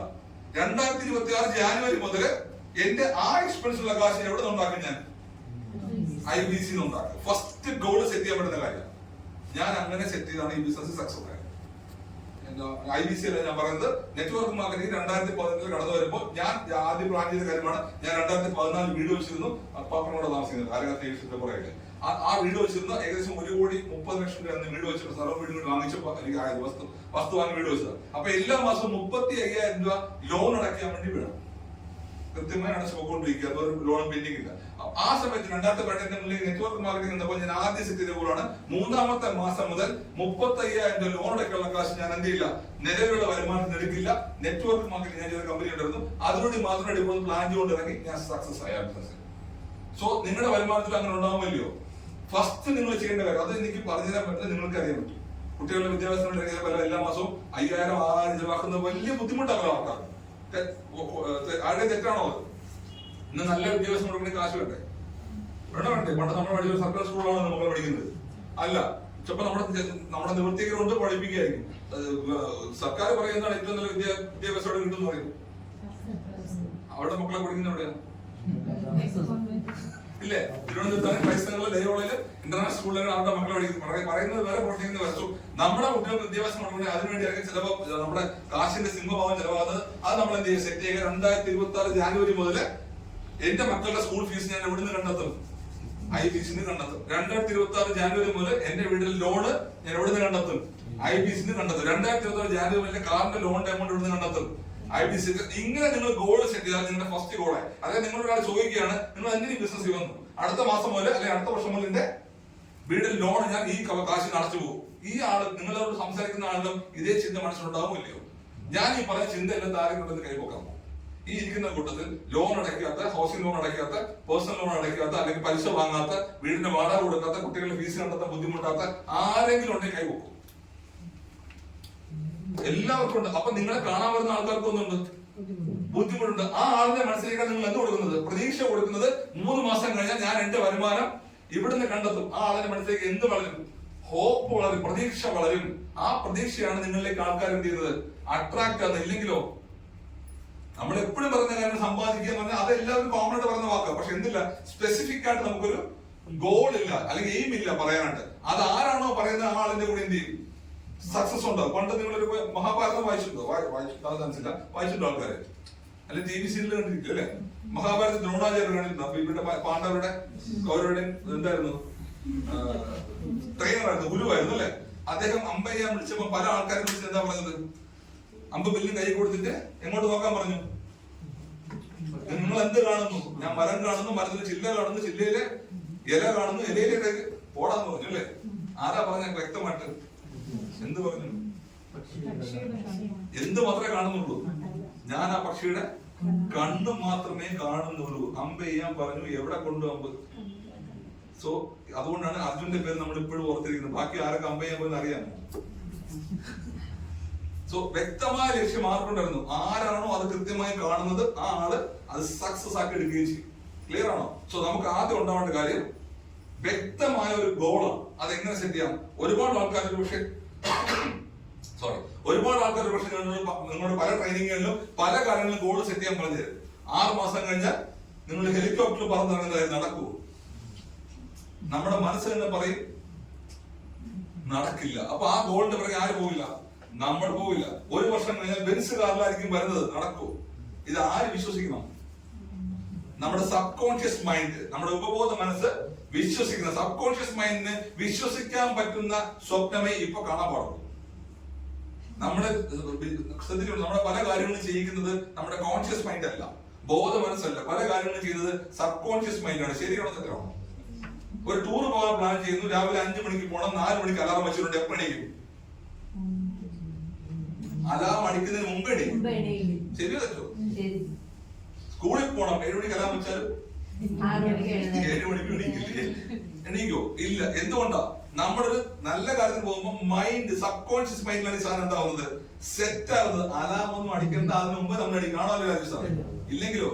സോ അതാണ് സബ് കോൺഷ്യസ് മൈൻഡിനെ പോസിറ്റീവാക്കി നിർത്തിയാൽ ലൈഫിൽ ഉണ്ടാകുന്ന വ്യത്യാസം. സോ ഇവിടെ എന്ത് ചെയ്യണം?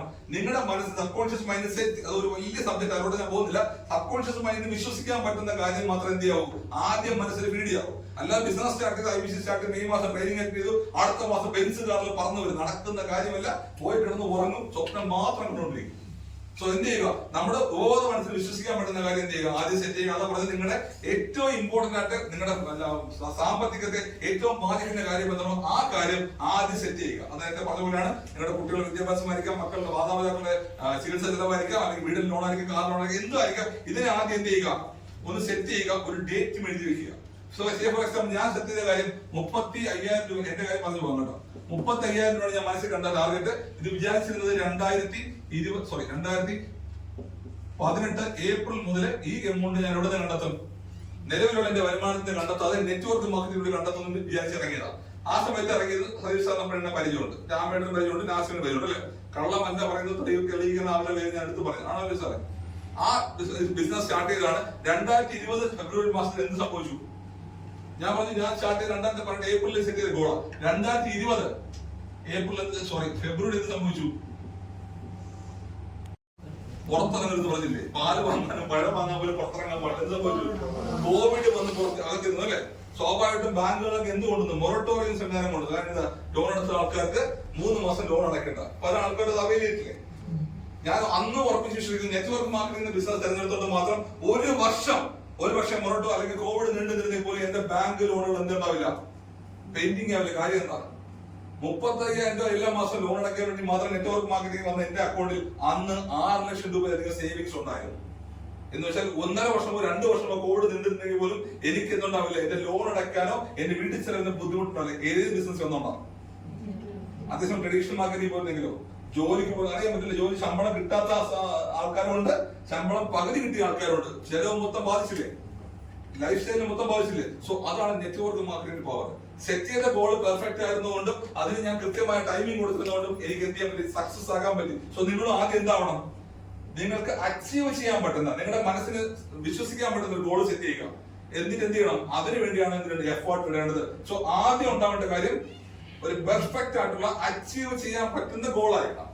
നെറ്റ്വർക്ക് മാർക്കറ്റിംഗ് നമ്മൾ ഒരുപാട് വണ്ടേഴ്സ് കണ്ടിട്ടുണ്ട് സാറേ. നമ്മുടെ ഒരു പക്ഷേ നിങ്ങൾക്ക് പുതിയ ആൾക്കാർക്ക് വിശ്വസിക്കാൻ പറ്റില്ല. അശോക് സാറിനും സതീഷ് സാറിനും രാമേട്ടനും എക്സ്പീരിയൻസ് ഉണ്ടാവാം. അതായത് ഒന്നുമില്ലാതെ സാധാരണക്കാരായിട്ട് ഉടുതുണിക്കും മറുതുണിയില്ല വന്ന ആൾക്കാർ ഇന്ന് കോടീശ്വരന്മാരാണ്. ആണല്ലോ സാറേ, ശരിയാണോ തെറ്റാണോ സാറേ? ഉടുതുണിക്കും മറുതുണി ഇല്ലാതെ നെറ്റ്വർക്ക് മാർക്കറ്റിംഗ് ബിസിനസ്സിലേക്ക് വന്ന ഒരു ബഹുഭൂരിപക്ഷം അല്ലെങ്കിൽ ഒരുപാട് ആൾക്കാർ ഇന്ന് കോടീശ്വരന്മാരാണ്. വലിയ മണിമാളികൾ താമസിക്കുന്നു, മെർസിഡീസ് ബെൻസും ജാഗോറും ഒക്കെ അവർ ഉപയോഗിക്കുന്നു, വിദേശ രാജ്യങ്ങൾ ടൂർ പോകുന്നു. ഇതൊക്കെ ഏത് ബിസിനസ് സാധിച്ചതാണ്? എന്തുകൊണ്ട്? അവർക്കൊക്കെ വന്നപ്പോ തന്നെ വ്യക്തമായ ലക്ഷ്യമുണ്ട്. സോ നമ്മൾ ആദ്യം സെറ്റ് ചെയ്യേണ്ട കാര്യം എന്താ മബീന? എന്താണോ നമുക്ക് ആദ്യം വേണ്ടത് അത് സെറ്റ് ചെയ്യണം. അതിനു വേണ്ടിയായിരുന്നു എന്ത് ചെയ്യുന്നത്? കാരണം നമുക്കൊരു ലക്ഷ്യത്തിന് വേണ്ടി വർക്ക് ചെയ്യുമ്പോൾ എന്ത് ചെയ്യാൻ പറ്റും, ഓടി എത്താൻ പറ്റും. ഇല്ലെങ്കിലോ എന്തുകൊണ്ട് ഞാൻ പറഞ്ഞാൽ എക്സാമ്പിൾ പറയാം. നിങ്ങളെല്ലാം ട്രിവാൻഡ്രം സ്വദേശികളല്ലേ അല്ലെ? ജസ്റ്റ് ഇമാജിൻ നിങ്ങൾ തമ്പാനൂർ ബസ് സ്റ്റാൻഡിൽ നിൽക്കുകയാണ്, ബസ് കയറാൻ നിൽക്കുന്നു. നിങ്ങളുടെ അടുത്തുനിന്ന് ഒരാൾ ചോദിക്കുന്നു എവിടെ പോകാൻ നിൽക്കുന്നു. ചോദിക്കുമല്ലോ പരിചയമുള്ള ആള്, പരിചയമില്ലാത്ത ആൾക്കൊന്നും സംസാരിക്കില്ല. പരിചയം ചോദിക്കുമല്ലോ. നമ്മൾ കൊടുക്കുന്ന മറുപടി എന്താ? ദൂരെ പോകാൻ നിൽക്കുന്നു ഇല്ലേ? നമ്മുടെ പുള്ളിയായിട്ട് ഫേസ് ചെയ്ത് ഞാനും ബിലാൽ നിൽക്കുന്ന സംസാരിക്കുന്നു. എനിക്ക് കാണാൻ ബസ് വരുന്നത്, ബിലാലിനാണ് പോകേണ്ടത്. ബസ് വരുന്നു, ഞാൻ ബിലാലിനോട് ഏത് ബസ്സിൽ കയറാൻ പറയും? ബിലാലിനോട് പറഞ്ഞ മറുപടി എന്താ? ദൂരെ പോണം അല്ലേ? ഏത് ബസ്സിൽ കയറ്റിവിടും ഞാൻ? തിരുവനന്തപുരത്ത് നിന്ന് നാഗർകോവിൽ പോണ ദൂരത്തേക്കല്ലേ? കൊട്ടാരക്കര ദൂരമല്ലേ? കൊല്ലം ദൂരമല്ലേ? ഈ 3 ബസ്സും വന്നാൽ ഞാൻ ഏത് ബസ് ബിലാലിനെ കയറ്റിവിടും? ഇല്ലേ? പക്ഷെ എന്ത് പറയണം, എനിക്ക് കൊട്ടാരക്കര പോണെന്ന് പറഞ്ഞാൽ ബിലാലെ കൊട്ടാരക്കര ബസ് വരുന്നത് കേറെന്ന് പറയും അല്ലേ? കൊല്ലത്ത് പോണെന്ന് പറഞ്ഞാൽ കൊല്ലം ബസ് വരുന്നത് കേറെന്ന് പറയും. നാഗർകോവിൽ പോണെന്ന് പറഞ്ഞാൽ മനസ്സിലായോ? നിങ്ങളുടെ ലക്ഷ്യം നിങ്ങൾക്ക് തന്നെ അറിയില്ലെങ്കിൽ നിങ്ങൾ ഏത് ബസ്സിൽ കയറും? നിങ്ങളുടെ ലക്ഷ്യം ആരെന്ന് അറിഞ്ഞിരിക്കണം, നിങ്ങൾ തന്നെ അറിഞ്ഞിരിക്കണം. അറിഞ്ഞിരുന്നാലേ നിങ്ങൾക്ക് കൃത്യമായി അതിനുള്ള പ്ലാനിങ് തയ്യാറാക്കാൻ പറ്റുള്ളൂ. കാര്യം ലക്ഷ്യം മാത്രം, നേരത്തെ ഞാൻ പറഞ്ഞു, ഗോൾ ഉണ്ടായിരുന്ന എല്ലാ ആൾക്കാരും എന്ത് ചെയ്തിട്ടില്ല, വിജയിച്ചിട്ടില്ല. വിജയിച്ച ആൾക്കാർക്കൊക്കെ ഗോൾ ഉണ്ടായിരുന്നു, പക്ഷേ ഗോൾ ഉണ്ടായിരുന്ന എല്ലാ ആൾക്കാരും വിജയിച്ചില്ല. ആ പോയിന്റിലേക്ക് വരുന്നത്, ഗോൾ ഉണ്ടായിരുന്ന എല്ലാ ആൾക്കാരും എന്ത് ചെയ്തിട്ടില്ല, വിജയിച്ചിട്ട് കാര്യമില്ല. ലക്ഷ്യം മാത്രം ഉണ്ടായിട്ട് കാര്യമില്ല. അവിടെ എന്ത് വേണം? വ്യക്തമായ പ്ലാനിങ് വേണം, ആസൂത്രണം വേണം. രണ്ടാമത്തെ ഫാക്ടറാണ്. ഗോൾ മാത്രം ഉണ്ടായിട്ട് കാര്യമില്ല, വ്യക്തമായ പ്ലാനിങ് ഉണ്ടാവണം, ആസൂത്രണം. എന്താ പ്ലാനിങ്? ഇപ്പൊ ഞാൻ പ്ലാൻ ചെയ്തപ്പോൾ 2018 ഏപ്രിൽ മാസം 35,000 ആണെങ്കിൽ 2018 മാർച്ച് 31 വെറുതെ വീട്ടിൽ നിന്ന് കിട്ടുമോ? ഗോളൊക്കെ ഉണ്ട്. 2018 ഏപ്രിൽ ആകുമ്പോൾ 35,000 വീട്ടിൽ ലോണൊക്കെയുള്ള കാശ് വേണം, പക്ഷെ പുറത്തിറങ്ങുന്നില്ല, മീറ്റിംഗിന് മാത്രം പങ്കെടുക്കും. നടക്കൂ? സോ വ്യക്തമായ പ്ലാനിങ് ഉണ്ടാവണം. അവിടെ 2018 ഏപ്രിൽ മാസത്തിൽ 35,000 വേണമെങ്കിൽ തൊട്ട് മുന്നേ മാർച്ച് മാസത്തിൽ എത്ര വരുമാനം വാങ്ങണം? ഏറ്റവും ചുരുങ്ങിയത് 20,000 വരുമാനമാണ്. തൊട്ട് മുന്നത്തെ മാസമോ 10,000 ആണ്, തൊട്ട് മുന്നത്തെ മാസമോ 5,000. ഇതിനെയാണ് എന്ത് പറയുന്നത്? പ്ലാനിങ് എന്ന് പറയുന്നത് ഇതിനെയാണ്. ഈ മാസം സ്റ്റാർട്ട് ചെയ്യുന്നു, അടുത്ത മാസം എനിക്ക് 2,000 രൂപ ഉണ്ടാക്കണം എന്ന് വിചാരിച്ചാൽ നടക്കാൻ പറ്റും, അത് സാധിക്കും. 2,000 ഉണ്ടാക്കുമ്പോൾ നമ്മുടെ ആത്മവിശ്വാസം കൂടുമ്പോ കുറയുമോ? ഇല്ലെങ്കിലോ നമ്മൾ കുറേശ്ശെ ഡൗൺ ആയി തോന്നും. സോ അടുത്ത മാസം 2,000 വരുമാനം വാങ്ങണം, അതിനടുത്ത മാസം 5,000 വാങ്ങണം, അതിനടുത്ത മാസം 10,000 വാങ്ങണം, അതിനടുത്ത മാസം 20,000 വാങ്ങണം വെച്ചാൽ 6ാമത്തെ മാസം ആകുമ്പോൾ നിങ്ങളുടെ സ്ഥിര വരുമാനം എത്രയായിരിക്കും? 20,000 കുറച്ച് റെഗുലർ വരുമാനം നിങ്ങളുടെ എല്ലാ മാസവും നിങ്ങളുടെ അക്കൗണ്ടിൽ വന്നുകൊണ്ടിരിക്കും. ഇതിന് എന്താണ് വ്യക്തമായ പ്ലാനിംഗ് ഉണ്ട്. എന്താ പ്ലാനിംഗ്? ഇവിടെ ഒറ്റ പ്ലാനിംഗ് ഉള്ളൂ, പരമാവധി ആൾക്കാരിലേക്ക് ബിസിനസിന്റെ ഓപ്പർച്യൂണിറ്റി, പ്രോഡക്റ്റോ ഓപ്പർച്യൂണിറ്റിയോ പരമാവധി ആൾക്കാരിലേക്ക് എത്തിക്കുക. എങ്ങനെ എത്തിക്കാൻ പറ്റും? ട്രെയിനിങ് നെറ്റിന്റെ ആൾക്കാർക്ക് അറിയാൻ പറ്റും. ഞാൻ കുറച്ച് സ്വാഭാവികമായിട്ട് ട്രഡീഷണലി നടത്തുന്ന ട്രെയിനിങ്ങുമായിട്ട് റിലേറ്റ് ചെയ്ത് പോകുന്ന ആളല്ല ഞാൻ. എന്റെ രീതി ഞാൻ പറഞ്ഞുതരാം. കാര്യം ഇന്നത്തെ കാലഘട്ടത്തിൽ നമുക്ക് എന്ത് ചെയ്യാൻ പറ്റില്ല, ആരെയും ഫോണിൽ കൂടി എന്ത് ചെയ്യാൻ പറ്റില്ല, അപ്രോച്ച് ചെയ്യാൻ പറ്റില്ല. പണ്ട് ട്രെയിനിങ് എടുക്കുമ്പോൾ അശോസാനൊക്കെ അറിയായിരിക്കില്ല, എന്ത് ചെയ്യുന്നു, ലിസ്റ്റ് എഴുതാൻ പറയില്ല സാറേ, 100 പേരുടെ ലിസ്റ്റ് എഴുതാൻ പറയാം. എന്നിട്ട് തന്നെ എന്ത് ചെയ്യാൻ പറയും, അതിന് സ്ക്രീൻ ചെയ്ത് 50 പേരുടെ ലിസ്റ്റ് ആക്കാൻ പറയും. അതിന് സ്ക്രീൻ ചെയ്ത് 20 പേരാക്കാൻ പറയാം. 20 പേര് ആദ്യം കാണാൻ പറയും. ഇന്നത്തെ കാലഘട്ടത്തിൽ വർക്ക്ഔട്ട് ആവുന്ന കാര്യമാണോ? കാലഘട്ടം മാറിയില്ലയോ സാറേ? ഇന്ന് നമുക്ക് അങ്ങനെ ലിസ്റ്റ് എന്ത് ചെയ്യണ്ട, സ്ക്രീൻ ചെയ്യേണ്ട കാര്യം നമുക്ക് പരിചയമുള്ള ആൾക്കാർ നമുക്ക് ലിസ്റ്റ് നിർബന്ധമായും കൈവശം ഉണ്ടാകണം. അതിനകത്തൊരു മാറ്റവുമില്ല. അതിനകത്ത് യാതൊരു അത് അടിസ്ഥാനമായി വേണ്ട കാര്യമാണ്. പക്ഷെ അതിനകത്ത് എന്ത് ചെയ്യണ്ട, ഇങ്ങനെ കാറ്റഗറൈസ് ചെയ്യേണ്ട കാര്യമില്ല. ഓരോരുത്തരും എന്ത് ചെയ്യണ്ട, നമ്മള് ഒരു ഡിസ്ക്രിമിനേഷൻ കാണിക്കേണ്ട കാര്യമില്ല. 2 തരം ആൾക്കാരാണ് നമുക്ക് ബിസിനസ്സിന് ആവശ്യമുള്ള. ആരെയൊക്കെയാണ് കൂടുന്നുണ്ടോ? 2 തരം ആൾക്കാരാണ് ബിസിനസ്സിന് ആവശ്യമുള്ള. ആരെയൊക്കെയാണ് തണുക്കുന്നുണ്ടോ? ഒന്നുകിൽ അങ്ങോട്ട്